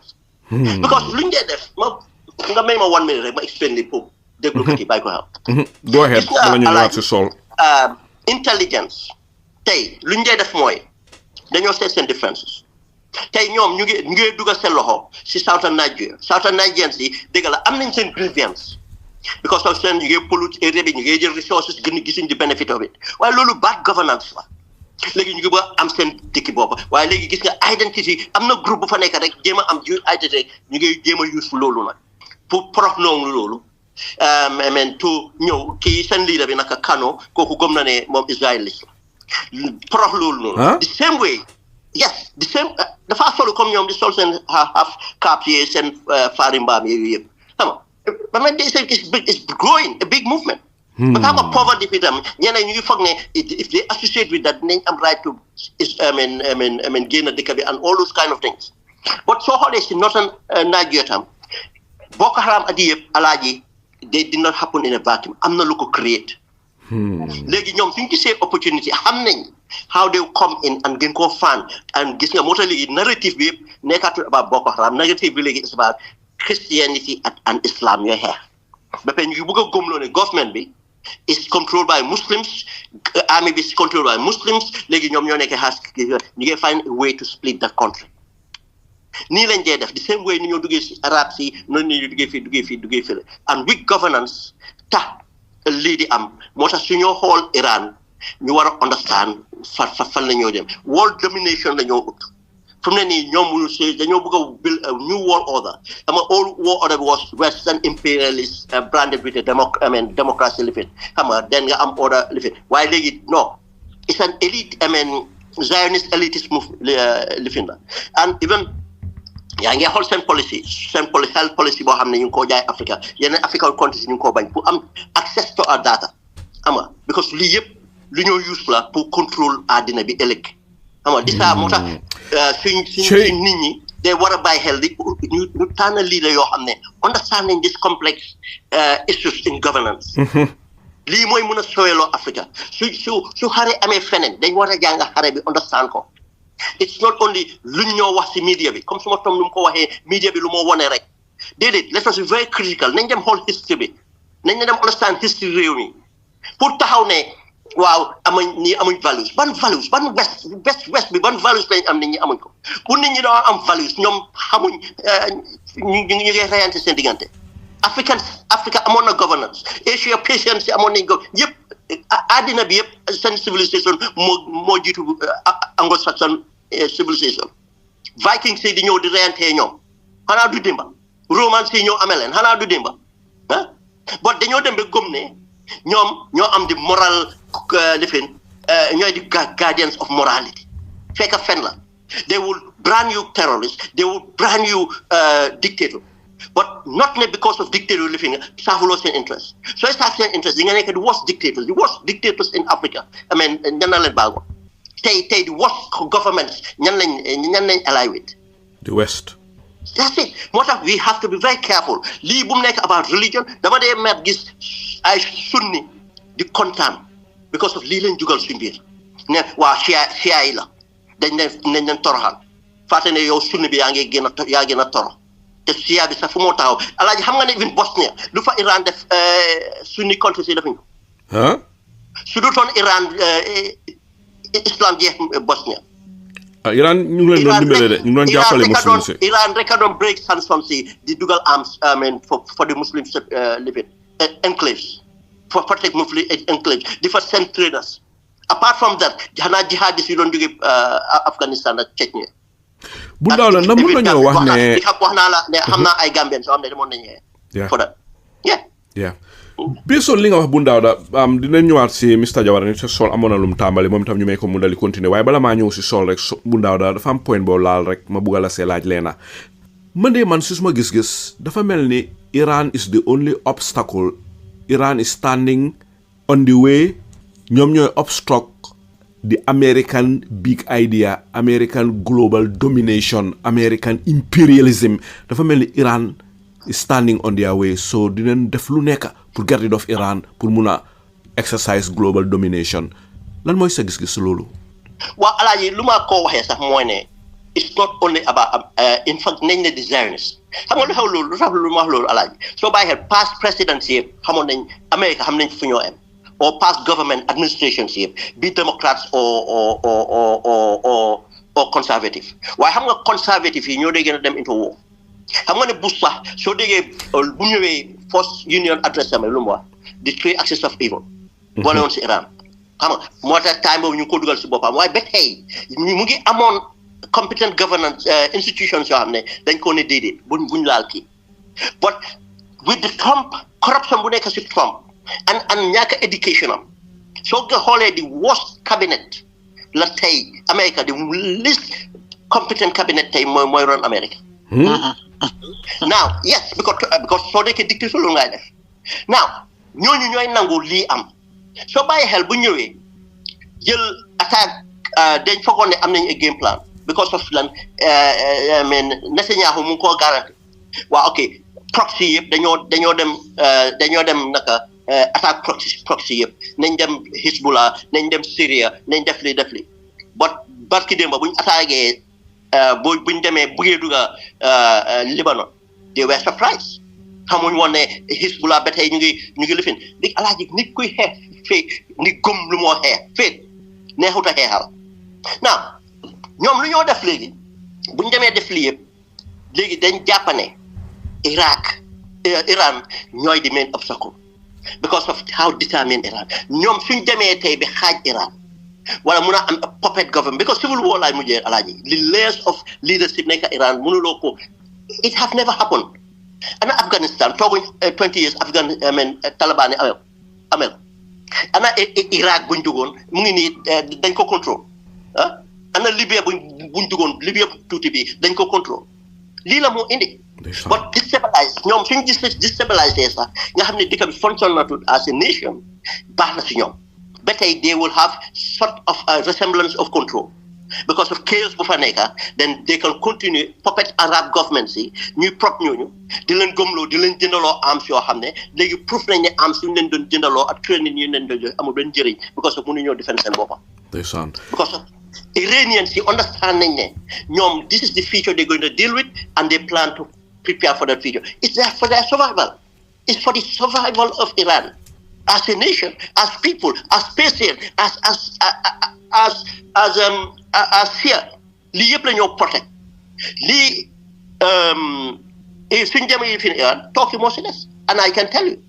and they will do the same thing soo xoolee map ñoom seen map buñ demarqué dafa dem ba todi Euphrates rivers in Iraq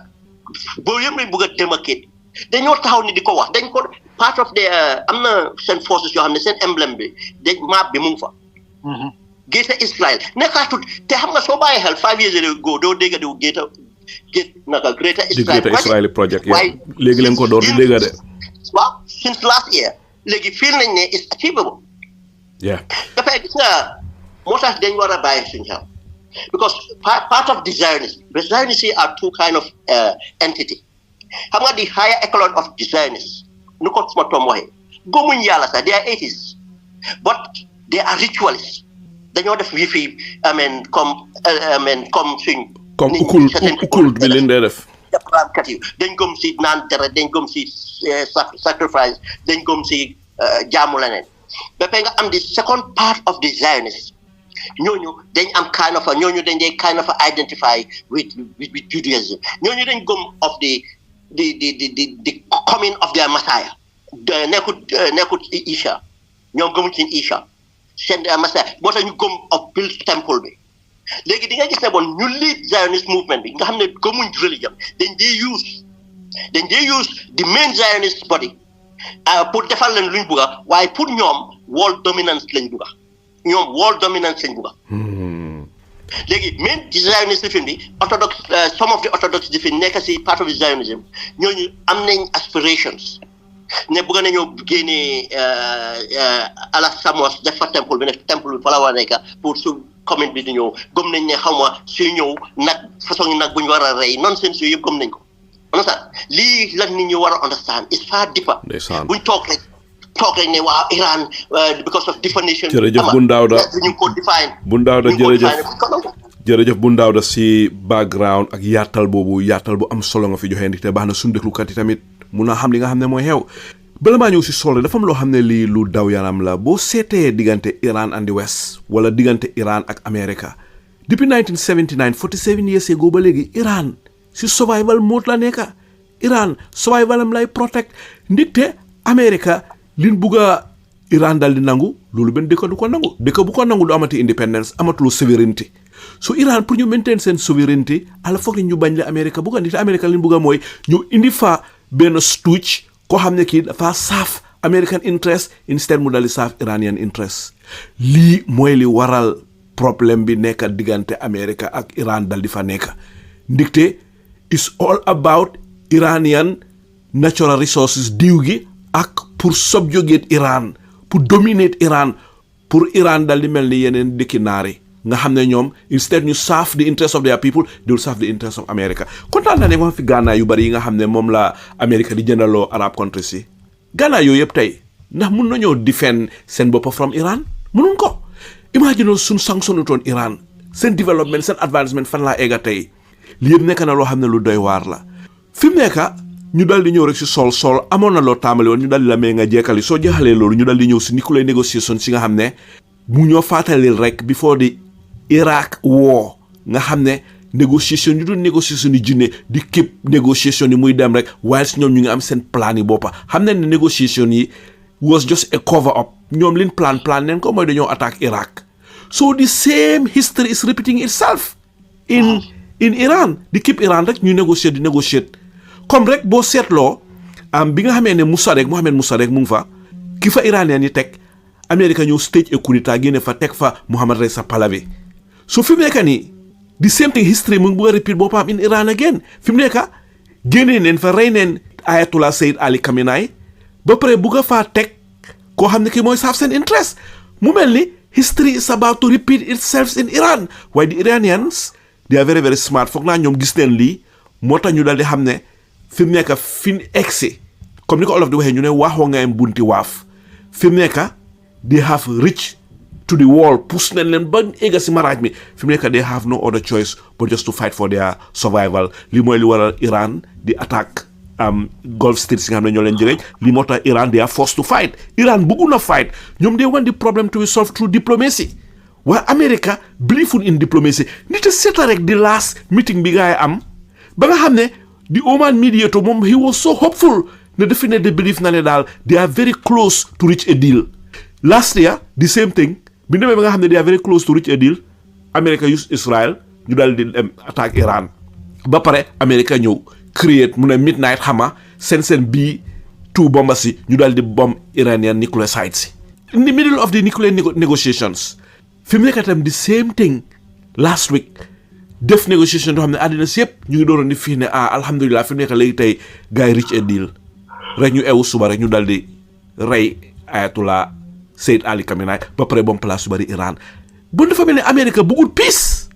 America doesn't want peace ba pare nga seet America the hypocrisy of the West America Donald Trump mu ne moom he want to be remembered as a president of peace loolu la wax he want to be a peace president the same Donald Trump them set the Gaza board of peace the same Donald Trump ñu dem change the Ministry of Defense tuddee ko Department of War you tell me how could that president be a president of peace Saul bara ko be pare yoka lifin bi naka defense budget bi from 800 billion to 1.5 trillion so from nekk ne ñu ngi am si parkate ba wax na ne dañ ni supplementary budget of 51 billion or something like that because of what is going on right now. Waxati ko de what peace? Man moo tax ñoom Tony Blair board of peace bii ni ñuy cee bokka muy tuuti loo boppam man mënuma understand loolu sax. Yow board of peace Donald Trump mu ne moom mooy nekk the president of that organization for life. Ngeen nangu ko mu ne membre bu nekk $1 billion lay contribute. Ngeen nangu ko. te mu ne moom mooy take care of that money ngeen nangu ko man maa si Tony Blair gi whether xaw ma daal lan moo ko jot sax ak some other people joining this board of peace nga just name nii ba pare seetal suma toom name na fi something Donald Trump just like lim def Venezuela obviously loolu la foog ne ndax Iran dina ko nangu Iran duñ ko nangu Iran is totally different Venezuela mu dem kidnap on false premises mu dem kidnap Maduro génne ko ci dëkkam ba pare ñëw create false allegations boo xam ne bii sax it doesn't make sense ñu cancel loolu noonu during court session sax lañ ko cancel ñu dismiss court session bi ñu ajoon ko ak yooyu noonu ñu ne okay they have to prepare themselves better because they have nothing on that guy nothing zero waaye génnee nañ ko because kooku lu gaay bëggoon moom bëggut loolu te mu ngi doon wax all the time ne can you discuss we can come to terms we can come to an agreement and all those stuff mu ignore ko just like num ignore Iran di call for peace call for negotiation call for meetings and all those stuff Iran don't want peace. Iran don't want this. They have to stop their nuclear program. Iran, we are not interested in making the bomb. Why not? They just keep. Don't even understand, sir. So Donald Trump from Neka again na Maduro, when oil Venezuela be 50 million barrels, they are going to sell. When more take care of that money. Just imagine using American power, daylight robbery. Donald Trump muda dafa jaay Venezuelan oil bi moy denc xaliss bi. Wow, you just cannot believe it. Daylight robbery be pare gena gali Venezuela yo xamne ñu ngi ebon diw ñu capture len jappalen ñu na dañoo jaay diw bi moy take care of xaliss bi. Amen, you just cannot believe it. So the same thing loolu la buga def Iran. So fu nekk ni Iran waaye fogoon nañ ne da this bombing su happen gis nga man négociation ci sa buñ njëkkee wax ni dañooy négocier Alaaji Saliou fi nga daanele buñ wax seen last négociation bii ni ñuy doon def ni man xamoon naa ne daf doon buy time rek pour su ko defee ñu mun a isi more American assets around Iran pour su ko defee because it was already set. Plan bi was already set pour attaque Iran boobu moom dañ ko doon def waaye négociation si soo gisee muy doon dem on loolu jëpp pour buy time la rek pour gaal yu jógee mën a jógee because the same gaal la doon use fële ne la naka Venezuela pour ñu mën a am that time pour ñu mën a ñëw over to Iran ak yooyu noonu balaa attaque bi di start loolu la woon rek waaye man óoroon na ma ne it wasn't going to lead to anywhere, you know. Ndeysaan dëgga nekk na loo xam ne lu daw yaram la. Jeffrey Sachs ñu ngi dégg waxam ñu bari ko toppa xawma na di ngeen ko dee toppa waaye am na lu mu wax démb rek maa ngi ko déglu mu ne amoon na benn dama fàtte kum tudda kenn ko xam ne mu si nguur gi si American government bi many years ago dañ ko joxoon benn letter ne ko you have to create wars 7 war within a period of 5 years. America then am agenda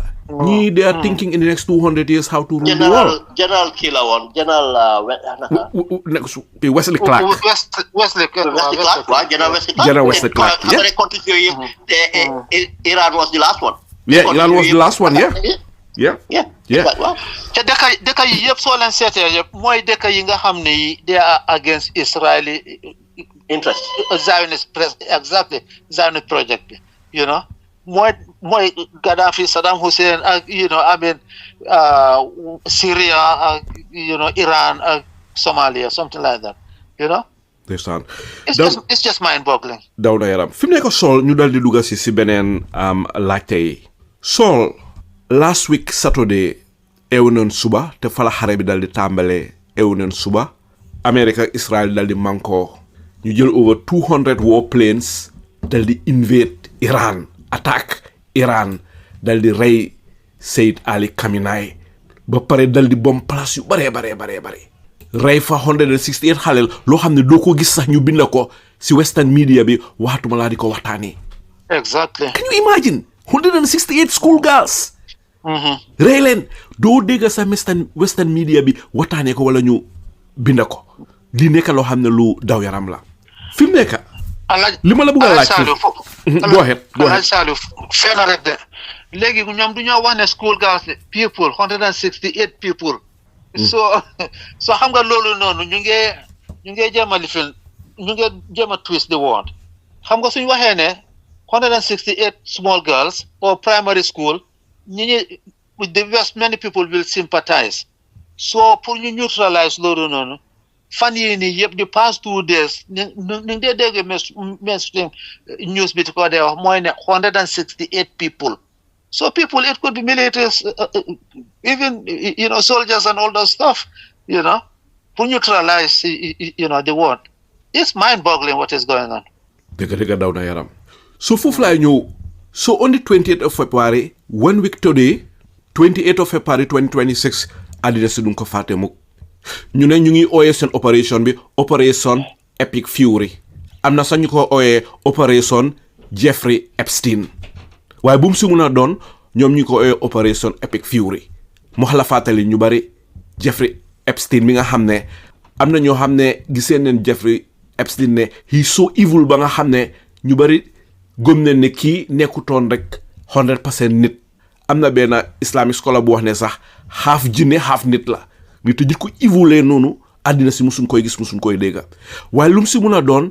Operation Epic Fury ñu dal di ko stage against Iran dal di jël 200 fighter jets advanced military warplanes dal di hit about 500 targets biir Iran ba pare targets yi nga xam ne moom leen hit yenn ay missile bases la nuclear related sites air defenses ak military command center ba pare dal di strike tamit Tehran place yu bari Isfahan Qum ak Kermanshah ba pare dal di rey Ayatollah Seyed Ali Khamenei the supreme leader koo xam ne kii is not a president is not a vice president is not a king he's a religious leader fi mu nekk Sol li ma la bëgg a laaj mooy su fekkoon ne tey a muslim country two muslim country ñoom mankoo jël 200 fighter jets dugga Italy hit fa 500 targets hit seeni missile bases yi hit seeni air defense bi seen military commands yi hit different towns in Italy dal di rey Pope bi dama la jox exemple dal di rey Pope bi lan nga foog ne mooy xew naka la wool bi di réacté well ni ko noon léegi ñu ngi ci diggi taat wool woo wala ko ni ko noon léegi ñu ngi ci diggi taat wool woo ñu ngi xalaat sax pour lifin mobilize seen bopp ak nuclear weapon pour dem rafal ñu total annihilation so loolu la because the thing is alay salu just like ni ko waxee la rek man ko ni ko waxee la rek Iran dañ ko yaaga teg bot ci Iran xamoon na li the past 20 years Iran has been preparing for this war net na am ak yooyu noonu why because of sanctions rek moo leen cripple ak yooyu noonu ba recently yàlla China am xaalis am doole start di jënd Iranian oil loolu dimbale na leen tuuti ak yooyu noonu partly lu cheap Iranian oil boo kii nii doon jënd itam naka la India itam ak yooyu noonu so loolu dimbale na leen tuuti ba tax sax sanction bi taxule na getting drastically and so forth why otherwise Iran is the most sanctioned country in the world just because of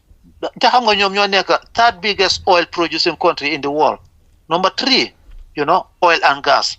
so loolu yëpp play na ci game bi loolu yëpp la especially Donald Trump bu ga teg loxoom on ak rare earth material yi like yooyu noonu because America don't have enough and a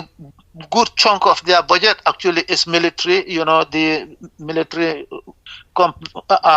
industry complex boobu itam pour ñu lifin ko gis nañ ne rare earth bi yëpp I mean China has the majority ba pare pour process ko itam 90% is from China and all those stuff so that is why they are kicking and screaming so China bu ñoo against ni fu mu nekk ni ñoom seen loxo sax pour ñu mën a continuer sax moo nga gis Donald Trump doo wax ne dafa bëgg a Greenland and all those stuff so fu mu nekk ni last week call na président ni Botswana bi xam nga Botswana in Africa call na président boobu mu ne na kooku ñëw because of Botswana xam nga dañ am lot of good rare earth material and diamonds ak yooyu noonu mu ne na kooku dem kooku na ko no I'm not coming mu ne ko yow soo bëggee jëndee dara you go to the shop you go to the owner the owner don't come to you lii la ko président ni lifin bi Botswana bi wax last week Donald Trump called him personally to invite him to the White House mu ne ko ñëw ma I'm not coming so ma bëggee yow yaay ñëw which was very good so just like suma Tom normal nemoon na fi about 45 minutes ago nemoon na fi something like ne Africa dañ war a Africa natural resources yi yëpp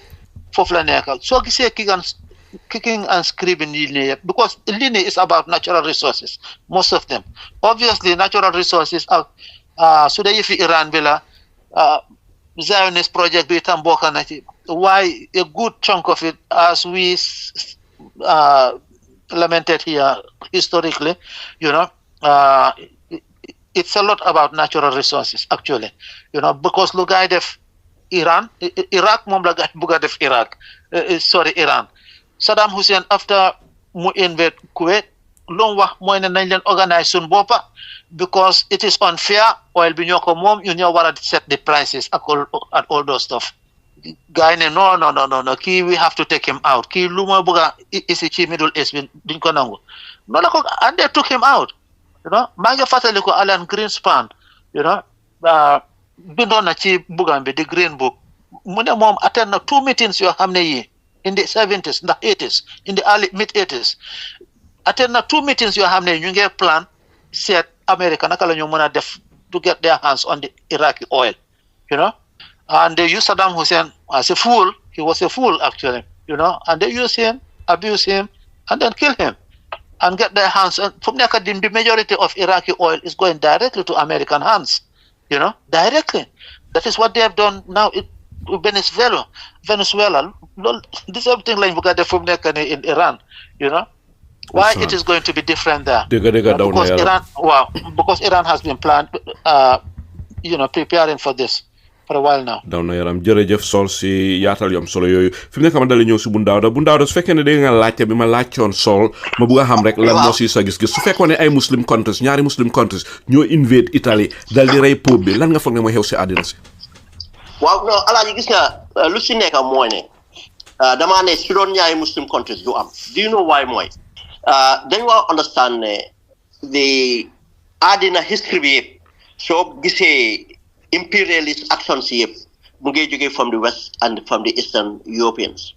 Russia bu ñëw dugal si Balkans bi and other places and Anglais bu ñu demee in fact into Australia dem into America doctrine bi yëpp soo xoolee seen yëpp lan la woon dañoo seen explorers ñu find out dara am na ñu send seen soldiers to occupy it wala ñu send seen merchants to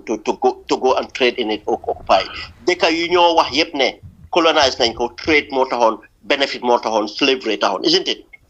yeneen dëkk yëpp alaaji suñ amee seen boppa wala suñ nekkee seen civilization is about themselves until lan Romans yi ñëw di dugal di leen attaque di nga moo laa woon suñ paree di bëgg a blame Islam for bon li nga xam ne bu Dawda ma bëgg a xam rek la moo sa gis-gis ndik te west bi tàmma neen di accuse Islam naan Islam spread through the sword maanaam si jaasi ji falaa ñëw go ahead falaa ñëw xam nga because loolu moo tax lu Tom wax fii dafa important alaaji buñ dañ war di make sure ne keneen narrate suñ history xam nga ne ñu bari bàyyi xel ne it was the time of the prophet that Muslims went to China soo gisee tey China the presence of Islam in China it went through send a delegate because lana taxoon prophet bi at that in those years muy wax nit ñi dem leen uti xam-xam bi China because xam na the future of China xam na the existence of China moo tax mu send fa a cousin tey China Islam nekk fa waaye pour ñoom dañ am seen narrative te bi Islam di dem China Islam yóbbu fa sword Islam did not spread by the sword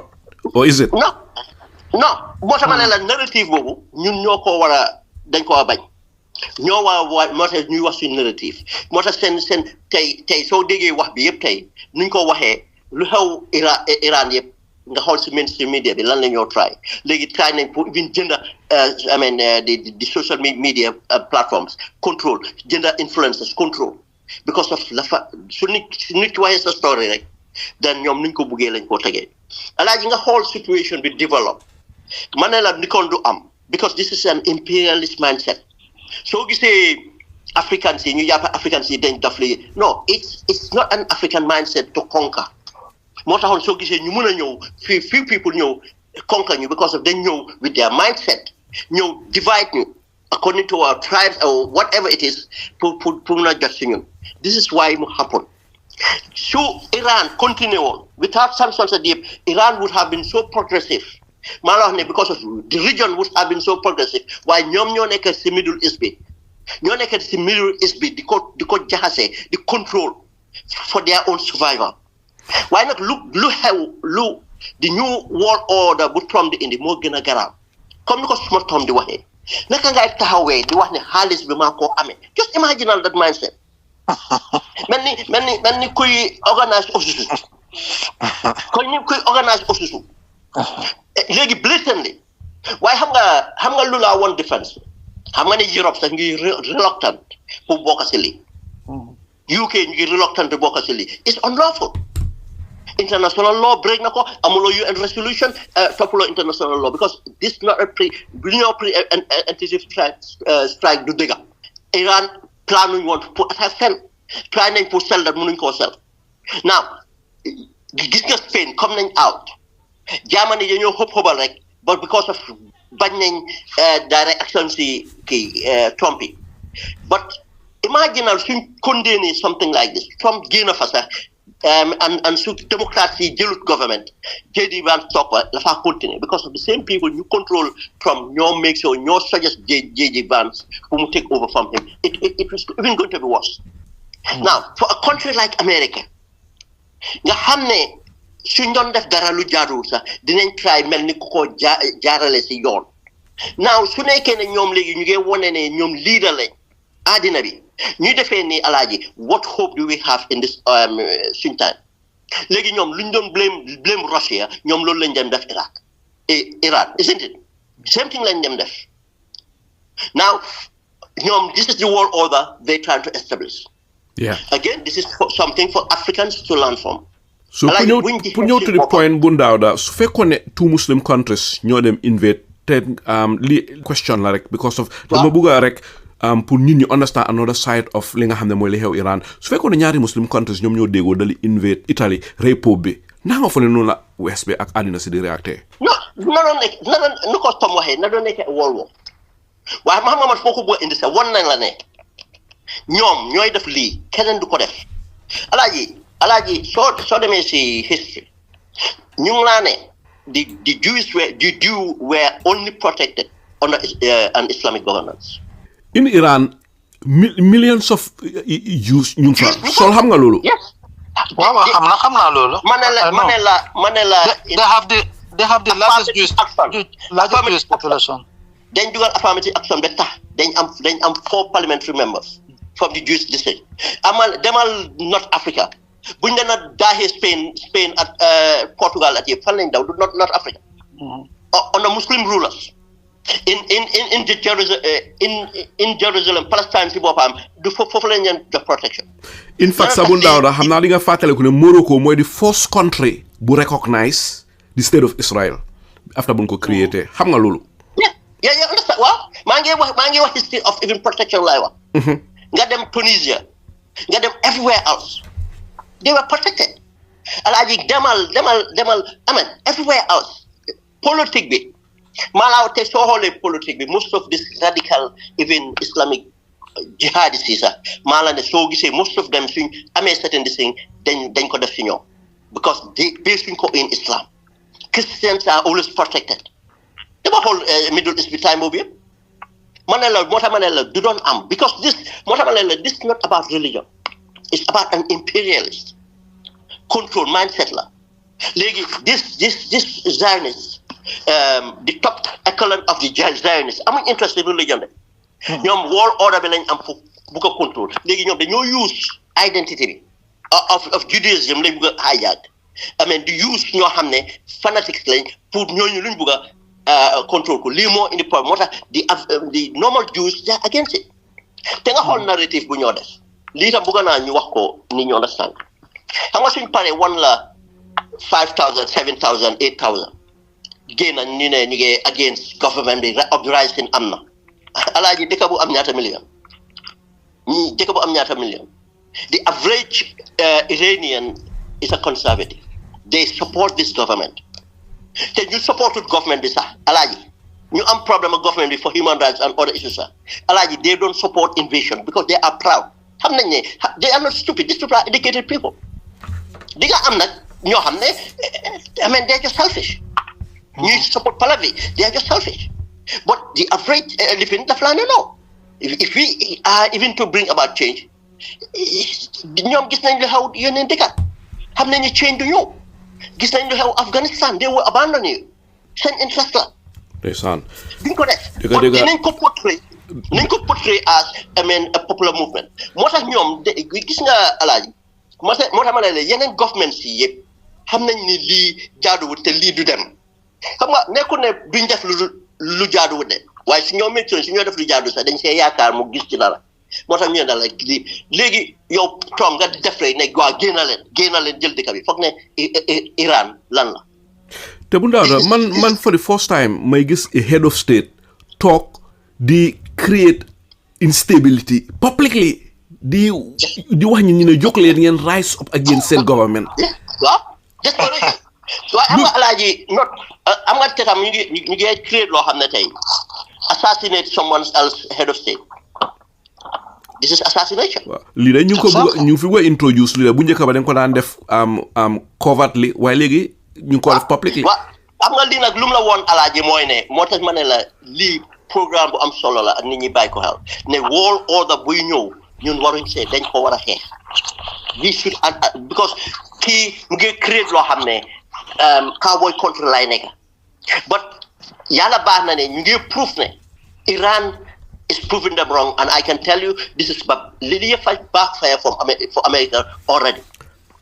am na ñuy wax ne already dafa backfire am na ñuy wax ne America is losing the war because of ñoom foog ne Iran will just capitulate within 2 days or 3 while Iran is still fighting. No, alaaji gis nga ma ñëw foofu balaa suma tam di ñëw any government or anybody ko am help da ngaa xool alaaji amut nen nu America mën a def control Iran amut control Iran in the sense of ñoom luñ bëgg a def lana fa 20 years ñu génn Afghanistan nga xam ne dañ primitive sax 20 years ñu génn Afrique in 20 years mënu ñoo sustain Afghanistan and Iran have a bigger population more conventional layers of governance gis nga ñu bàyyi dañ foog ne Ayatollah bi la fa moo control completely non dañ ko jox that naka la tudda legitimacy as the head of state but dañ am a government and head of government technocrats ñuy run government bi alaaji dañ am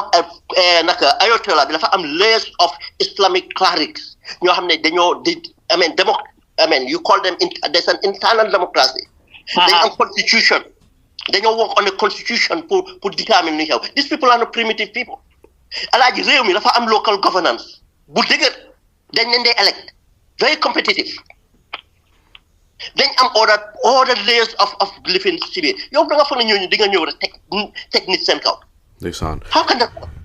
jërëjëf bu ndaw daanaka waxtu maa ñoo xala jaamu point of correction ma rectify suma bopp maa ngi waxoon ne Morocco mooy woon the first country to recognize Israel waaye it was not Israel it was America in 20th of February 1778 Morocco was the first country to no why not wronguloo soo waxee Islamic country or Muslim majority country anyway yeah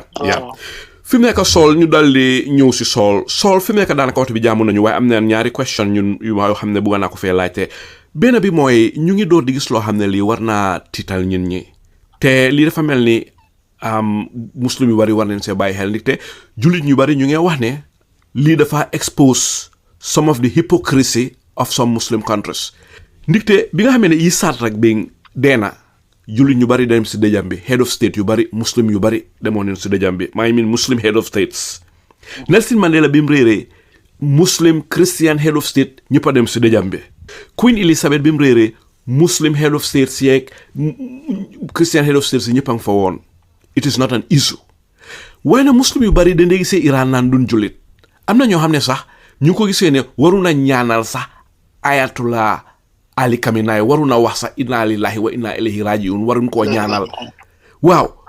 te Iran mooy di only country boo xam ne mooy defend Islam Iran mooy di only country boo xam ne ñoom ñooy dimbale Palestine Ayatollah Ali Khamenei gis ngeen fu mu solo dina jël flag yi Palestine bi ñambaas ko si biiram li dimbale Palestine amul benn dëkk jullit bu ko xam ne dimbale na ko Palestine ni ñoo xeexalee Islam taxawal Islam bañ ñu yàpp Islam bañ ñu noot Islam amul benn dëkk jullit bu ko def si àddina si waaye lépp doole si ñun suni leen dégg la ñun bokk na ñoom gis-gis waaye to dem to an extent boo xam ne gisee leen ne yéeféer leen kaafir leen comme ñi ko ñeneen ñi si suni muslim si suma mbokki suni muslim si di waxee suñu mbokki iranien si am na ñoo xam ne daal gisewuñ ko ne ñi kaafir leen ñi yéeféer leen ma bëgg a xam rek lan mooy si sa gis-gis. waa Alaaji Saliou comme li nga njëkk wax ni ma njëkkee foofu noonu gis nga barkaati démba maa ngi dégg Netanyahu muy wax ne waaw xeex bi su jeexee lead na isi forward a good understanding between Israel peace and peace between Israel and Saudi Arabia, because xam nga Netanyahu moom ak Zionist ñoom they are dying pour ñu more be in good terms with Saudi Arabia. Wallahi Alhaji Salih Saudi su dof loo ba dugalante Zionist yi ak ñoom Netanyahu dinañ ko def loo xam ne dinañ def Makka Kaaba gi ak Saudi loo xam ne wala ñun ñëpp nañ toog fii ni di ko rëccu bàyyi leen rek ñuy dof la so ma ñëwaat ci sa second part of the living question actually li nga wax ni dégg la Alhaji Salih Iran rek ñooy the only country in the Middle East even elsewhere bu am special budget for the Palestinian ñoom rek every year ñoo dee génne special budget ever since depuis 1979 pour Palestinians yi laa la wax so obviously ci yàlla ñun ci alxuraan bi sax xam nga dañ ko dee wax yàlla jëf laa fay so obviously yow soo foogee ne ndax waaw yëfi si suni ñii dañoo aaji Màkka ñi benn Quran bi lañ gom the only problem was political dañoo aaji Màkka ni yow dañoo julli waxtu bi juróom dañoo def every other thing so it's just a cultural and a political thing loo xam ne lii moo xewoon between ba yëfi si ñëw ak yooyu noonu because after suñu yonente ba sallallahu alayhi wa sallam bu mu dee ñii dañ foog ne ndax bloodline bi ñoo ko war a soog si ñi la foog ne ndax déedéet méritocratie xam nga ku gën a compétent mooy Aboubacar moo war a take over so foofu la xaajaarlu bi ñëw rek so yow based on your own personal views yow personally dama la laaj ndax yow foog nga ne Iranian yi kaafir leen ndax foog nga ne Ayatollah Seyed Ali Khamenei ndax foog nga ne kaafir la comme ni ko ñenn ñi suñ mbokki suni yi man suni laa yow suni nga bu Dawda suni la dëgg la ñu ñoo Shia yi bokkoon am gis-gis waaye ndax ñoom yéeféer leen am not comme ni ko ñenn ñi day waxee duma leen mën a ooye kaafir ndik ñoom goom nañ yàlla doon goom nañ Quran bi goom nañ Muhammad sallallahu alayhi wa sallam kooku doo ko mën a ooye kaafir waaw dinaa ñëwaat si yow boo tegee foofu sa baaraam rek bu Dawda lan moo si sa gis-gis si laajte bi ma laaj Saul Jawara waaw Alaaji gis nga dafa am understanding bu war a am gis nga tey suñ buggee progress foog ñu jàppante te suñ demee to history mooy islamic history xool lépp yonente bi Muhammad sallallahu alayhi wa sallam dafa amoon allies isn't it te amoon na allies yoo xam ne nekkuñu woon muslim ndax loolu daan sign agreement sax ak yéeféer yi thank you moo tax Alaaji su ñëwee to governance dañ war a understand governance bu moo send certain Muslims in the earlier time du si ay Christian lañ senoon pour ñu dem sacrifice waaw in Abyssinia in Africa lana tax mu def ko because of xam na ne I mean it's acceptable people of the book waaw now su ñëwee to set belief especially koo xam ne gëm na benn yàlla bi gëm na yonente bi lu si des booy seen suñ imam si whatever duñ toppalante fa lañ am déviance ak xëy na am na certain way ni ñoo jaamoo wuñ ko Alaaji waaye ñuy nangu suñ difference muy determine su nekkee ne suñ difference ak dañu waxoon naka la ñu ooyee islamic umma te xam nga ne loolu suñ differences bi dafa embolden serve the interest of the West loolu moo tax ñu nekk problème bu nekk Alaaji gis nga weapons yu arab yi di jënd nonsense yi yëpp ni kon duñ ko jënda because gëmloo nañ leen ne traite bi fan ba ne leen Iran ñooy noon bi ñoom du noon bi te fekk ñoom ñooy noon yi spenoon seen nit ñi spend ko seen économie spend ko si islamic umma bi tey du looloo doon garantie sécurité spend nañ billions dafa tax ñu am sécurité léegi ku nekkal noo jaamoo nga jàpp sa jaamu noonu Alaaji man as I said personally mënumaa egga fu ma gis nga te Alaaji ku la ko wax la waxu dëgg ne soo xoolee Shia bi ne mutut jullit maa la ne yaa ngi am na sunni booy xool ne ko mutut jullit naka jaamam eggul because sunni ñu within sunni islam tarixa yi bari neen te am na ñoo xam ne sax am na ñoo xam ne dañ ngoom ne seeni sëriñ ñoo gën a maaga yonent bi am na ñoo xam ne sax dañ ne seen sëriñ yi ñooy yàlla in sunni islam léegi yow suñu bëggee dunda si àddina bi ñun seet utuñ lu ñu boole ñu nekk benn léegi ku nekk sa jaamu ku nekk soo bëggee dem sa jumaa def ñett ñu def ko waaye lan moo ñoo jox sécurité mooy ne dañ jàppoo kalima bi mooy benn kalima la ku wax kalima bi ngeen d'accord noonu wala sa jaamu ngeen jëm jaamoo noonu waaye nag governance bi alaaji tey ma nekk Gambia lan moo ma gën a solo Gambia da nga fa ne dama bool ndax muslim moo ko lead ndax christian lan laa solo ndax ku ko lead ndax nit ko jubla ndax nit ko compétent na lu looloo gën a important pour man ndik nangu naa ne christian am na right pour jiite Gambia now su ma amee nangoo ne christian am na right pour jiite Gambia waaye maay war a xool ban religious denomination within which muslim living moo am pour right to exist because lii mooy right to exist isn't it because tey su Iran nekkee in war ngaa leen a denounce booy ne fa mel ni bon ñoom amuñ right to exist against a Zionist and far right den attaque moo tax alaaji dama dee wax nit ñi nañ leen moytu hate bu mu dugg si ñun because dangaa dem ba mu nekk hate si yow soo demee ba di prescribe dañ dee dem ba mu nekk hate si ñoom duñ dee bëgg a gis existence of the other sect mu mel ni si ngaatal daal bu Dawda yow gëmuloo ne Iranian yi kaafir leen suma jaamu moo ma jaaxal du bu keneen suma jaamu di ñaan yàlla mu sellal ko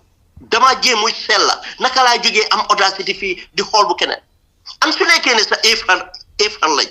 ndax man maa leen sàkka they have right to exist that right to exist nekk lu am solo bu Dawda mu am rek lu ma si bëgg a laajte di right to exist bu Dawda ndax jaaxlewuloo ne America Israel two nuclear armed countries complot attack a Muslim country Iran in the heart of the Middle East ba pare dëkki jullit yi wóor Iran yépp ne tekkaaral te loolu jaaxalu la lii la feeñal si dëkki jullit ñi waaye jaaxaluma alaaji moo tax ma ne la soo gisee muy am xaajaalo bi moo tax waaye xam nga alaaji xam nga lan lañ bàyyi xel am na paa bu nekkoon suñ ko mu ne naka taaka kër dëkkandoor moo koo fay xam nga ñoom su ñu ngeen nangu this présidence lañ continuer ne waaw ñu dem Amérique dugga fi destabilise yooyu mi génne fa président waaye léegi présidence bi ñëw na Amérique am audacity to target xam nga tey suñ targetee Ayatollah bi get away with it ëllëg suñ demee fa bin Salman kuy wax kenn du wax loolu mooy di dënja nag moo tax nag dëkk jullit ñi war na ñoom manko at least defend Iran rather ñu dal di toog ñu te ëllëg ñoom la moo tax nag the same thing suñ nangoo ay doom aadama am sañ-sañ di xool beneen doom aadama koo xam ne mu ngi am the same naka declaration si suñ borom ne ba comme ne kooku éefar la benn jas na ko mu because xam nga ñu am gom-gom bi alaaji xam nga ne in fact si seen morom yi ku ñoo ooyee jullit lañ gën a soxor dan ku ko ootewul boppam jullit daw na yaram ñoom gëm nañ ne kooku war nañ koo mën a rey léegi ku yow soo mënee gëm loolu yow bon si ban àddina la ngaa dikka bu am jaama moo tax foog ñu understand suñ existence gain difference yi alaaji nag ma wax la lu ma laa waxaat rek nañ moytu gis xam nga soo waxee yéen ay intelligence ñi la dee woogee dangaa toog dangaa amee movement yow da nga gëm loo gëm de léegi ñoom su ñëwee bugg a indi divide dañoo ñëw support la yow nga jàppati su ñu laa support du ñëw ne man zionist bi maa laa support dañoo ñëw jaar si ay muslims di la support pour yow nga gën a xaajaale nga gën a gëm xaajaaloo on a xaajaaloo bi ëpp doole bi tax bu ko gis yëpp lu ko dee gën a indi dañ am na ñu see taxaw bu gën koo xaajaale waaye nekku ne ñii ñoo créer ma jox la exemple rek suñ la nee 9/11 ñu ko def pilot yooyu dëgg la ay so-called jihadist lañ waaye lu ko enable ay Zionist lañ I can tell you that because of dañ bëggoon lii am arrangé nañ ñeneen ñi because of economic reasons but lu gënoon a tax mooy it's a pretext pour mun a start this naka Greater Israel project parce que mooy lu ma wax ni Greater Israel project it's a master plan léegi la ñoo dégg di Greater Israel project waaye ñu ko tokki bu boobaa lañ dugg Iraq next minute dugg Afghanistan daw na yaram trop dugg fële it's a project daw na yaram far right bi neocons yi buñ juusee power fu mu ne nii far right bi lañ jëm moo tax nga gis far right bi tey naka la ñoo déggoo baa nga xel far right yi naka Europe bi yëpp léegi ak Amérique benn wax la ñoo wax against Islam xam nga ne waxatuñu about Nazi jama defin juuy bàyyi nga loolu xel ba gaay bàyyi loolu yàgg na sax waaw te bàyyi nga xel gis nga xel léegi ne far right living leaders yëpp dañ at Zionist yi français. dan manko against Islam. Yes.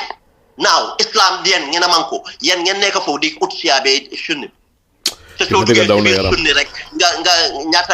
ñaata si biir sunni rek ñoom seen boppa sax ñuy ekkati seen boppa di oote sax ñaata kër nga fa am ñaata kër nga si am soo ñëwee si suufi bi ñaata kër nga si am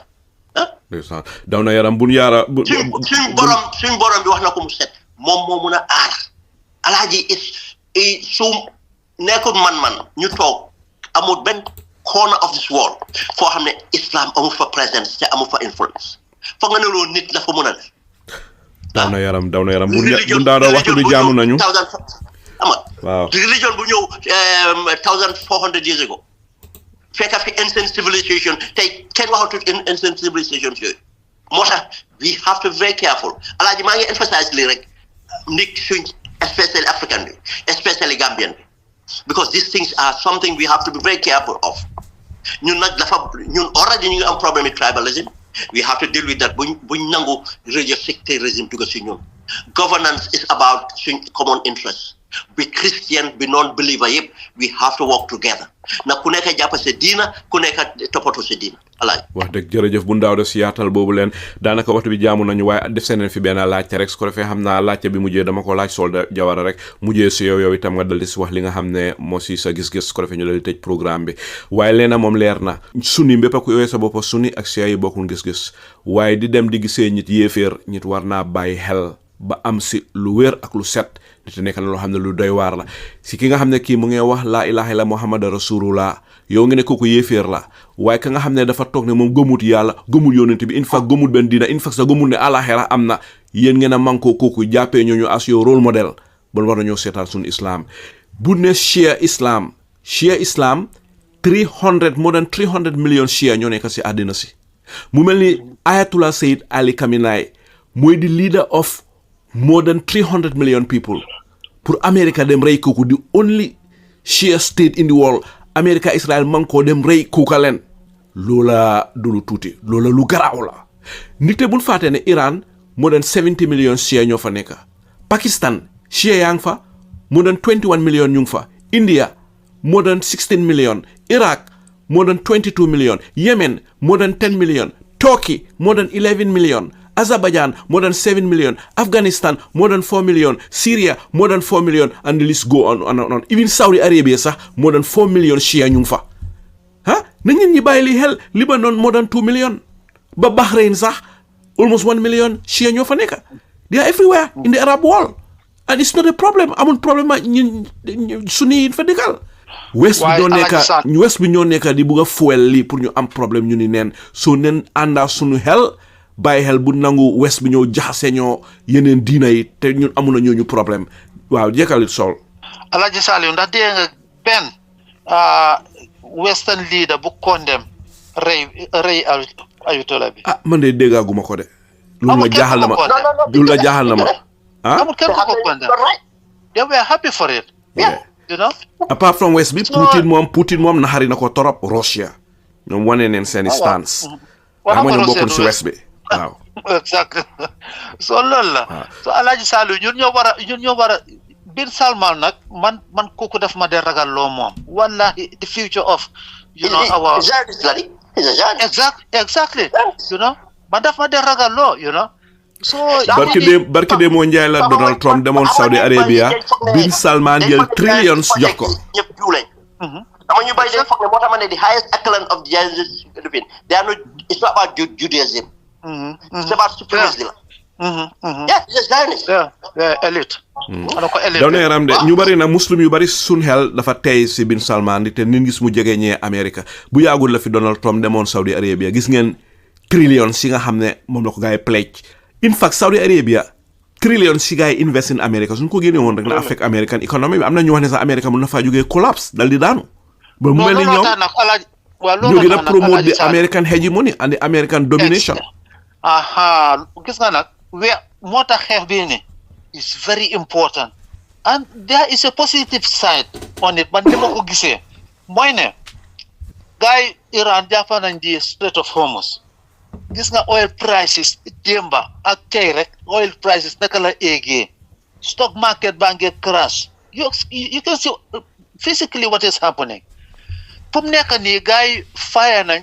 Kuwait Saudi ak dëkk yooyu noonu yëpp like 20-25% of world oil supply bi moo dee jaar through the Strait of Hormuz fu mu nekk nii strip nañ foofu noonu so this will hurt America and even the Middle East foofu noonu so xaalis bu gaay li fi noonu naka taati promission pour trillions of dollars pour put ko into American living di nga gis ne loolu du ñëw amati number one and that is going to hurt American living ba pare xam nga itam as you know the dollarization is going very quickly very fast and so forth Bill Salman ci boppam Saudi Arabia ci boppam suñ ko ne waaw ndax bokk ngeen BRICS tànka bi léegi fii tànka bi léegi fële decide guñ bëgguñoo decide because bëgguñoo hurt the feelings of America ak elite bi ak friends am yeeg yooyu noonu so waaye itam nag gis naa ne the future is on the other side with BRICS so fu mu nekk nii tànka bi duñ ko taala duñ ko bankal ci loolu la nekk ak many other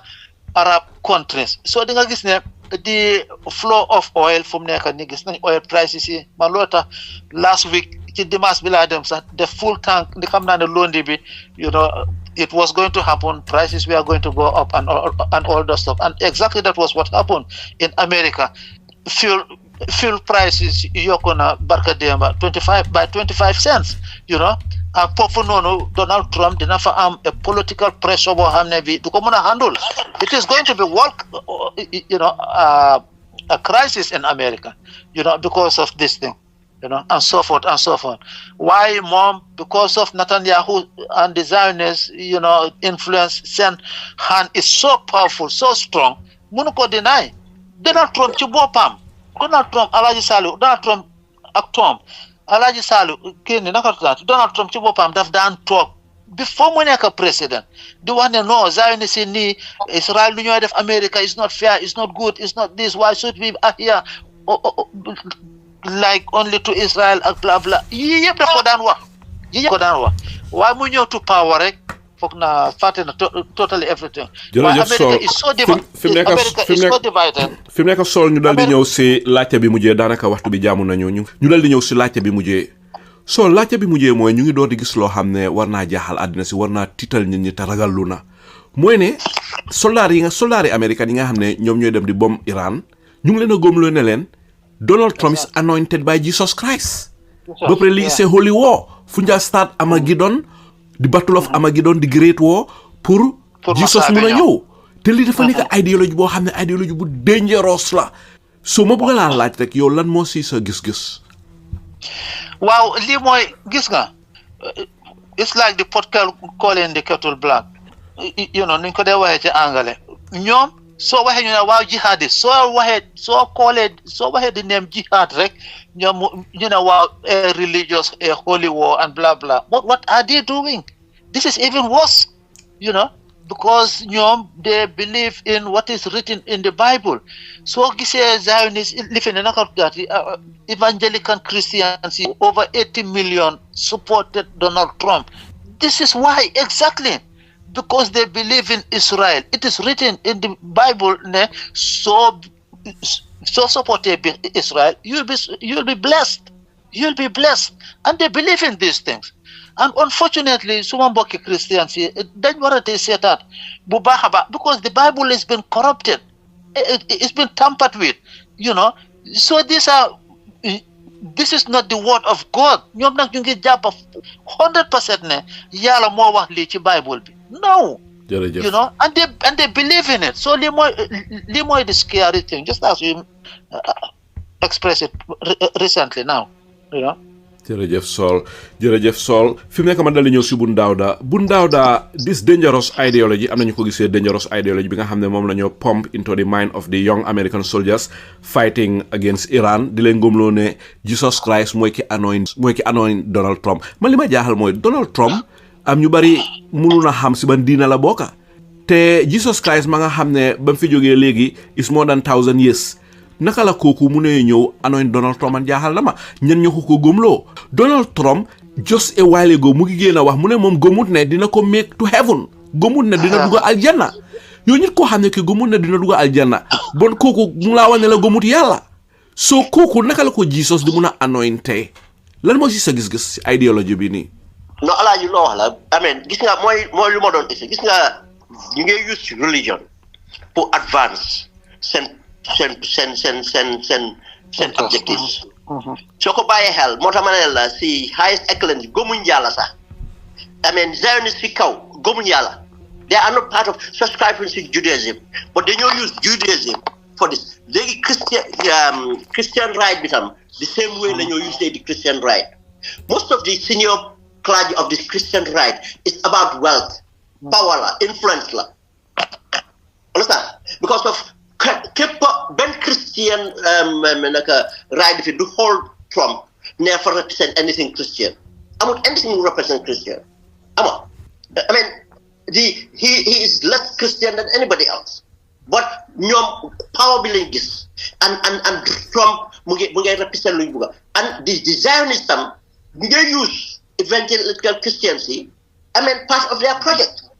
because of nu ko Tom waxee the evangelical Christians dañ gëm in fact ñoom tam di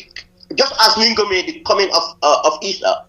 alayhi salam ñoom ñu gëm coming of Jesus but there's a difference of ñoom what they lan lañ ci séntu ñoom luñ ci séntu in fact ñun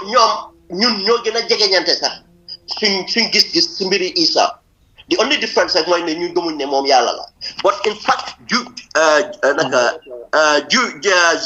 Jew yi moom dañ ko gëmul sax jàppewul gëmuñ daal xam nga moo laa wan ne dañoo indi moo tax ñun buñ nangu religion nekk definitionalist it's not about religion they are using religion to manipulate the power ñun buñ nangu moo tax ñun si buñ nangu di divide suñu bopp along religious lines I mean pourquoi nañ nekk progressive nañ advance rule of law gis nga ma wax la something that lu ko suma Tom waxee ne as bad as it is there's something that comes out of this already maa ngi bu ñu wax ne Donald Trump mu ngi jéem a am a window to come out of this war now xam nga Iran xam nga announce nañ ne duñ attaquer the other Islamic countries léegi boo kenn na di tweet ne waaw ñii ñu ngi withdraw ñii ñu ngi def ama mu ngi comme noo ko waxee woon mu ngi jéem a seet wéetu safe face to get out now xam nga dafa mën la ne it's a blessing this disguise proof nañ ne America in fact now they are not even ready for 21st century I mean warfare nu leen Iran defyé te xam nañ ne I mean from there on in fact Iran is going to be even more stronger because of yëpp lu ko cause mooy ne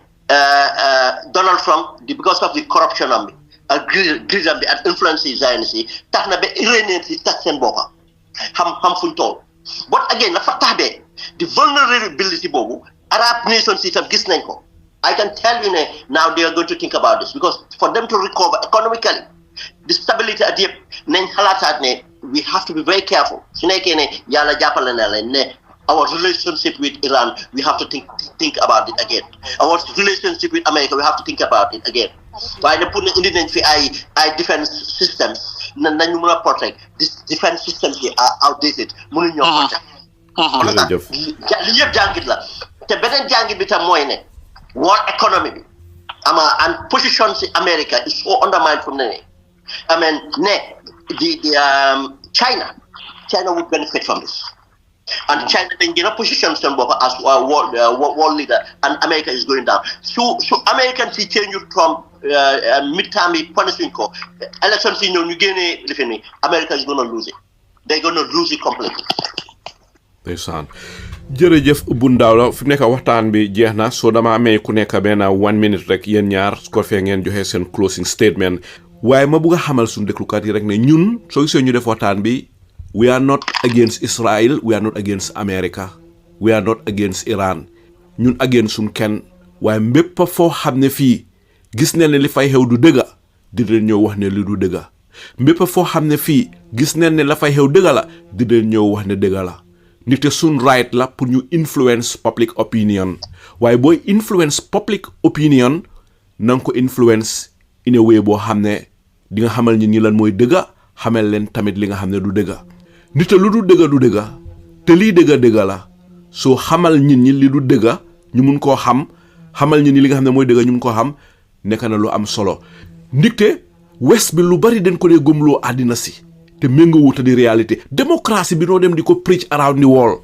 ndax America ñu ngee practice démocratie su America di practice démocratie ndax di nga dem dëkki jaambur kidnap président bi yóbbu ko sa dëkka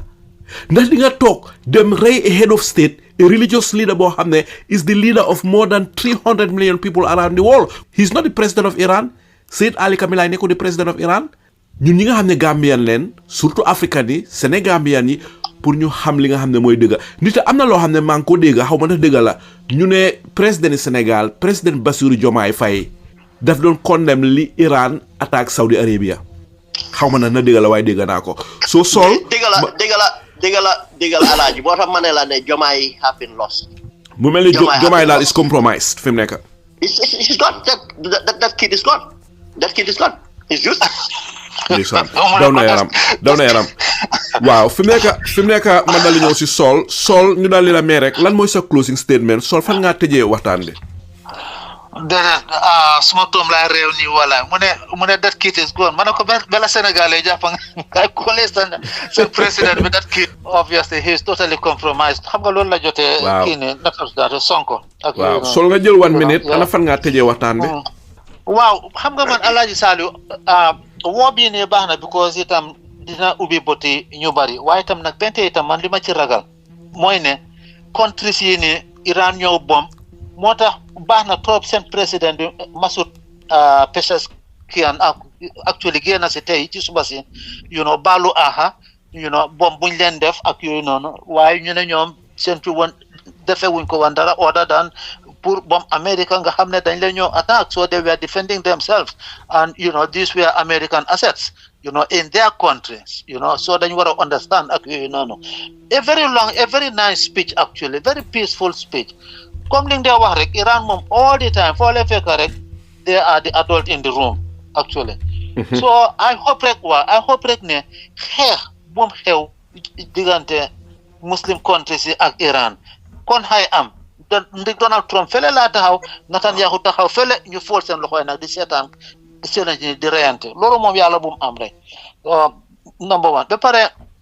Trump xeex bi mu ñëw ici ni dina ko bëgg a stop already barka démba sax wax na ne waaw Iran pour ñu wax Iran ne no 30 seconds waaw exactly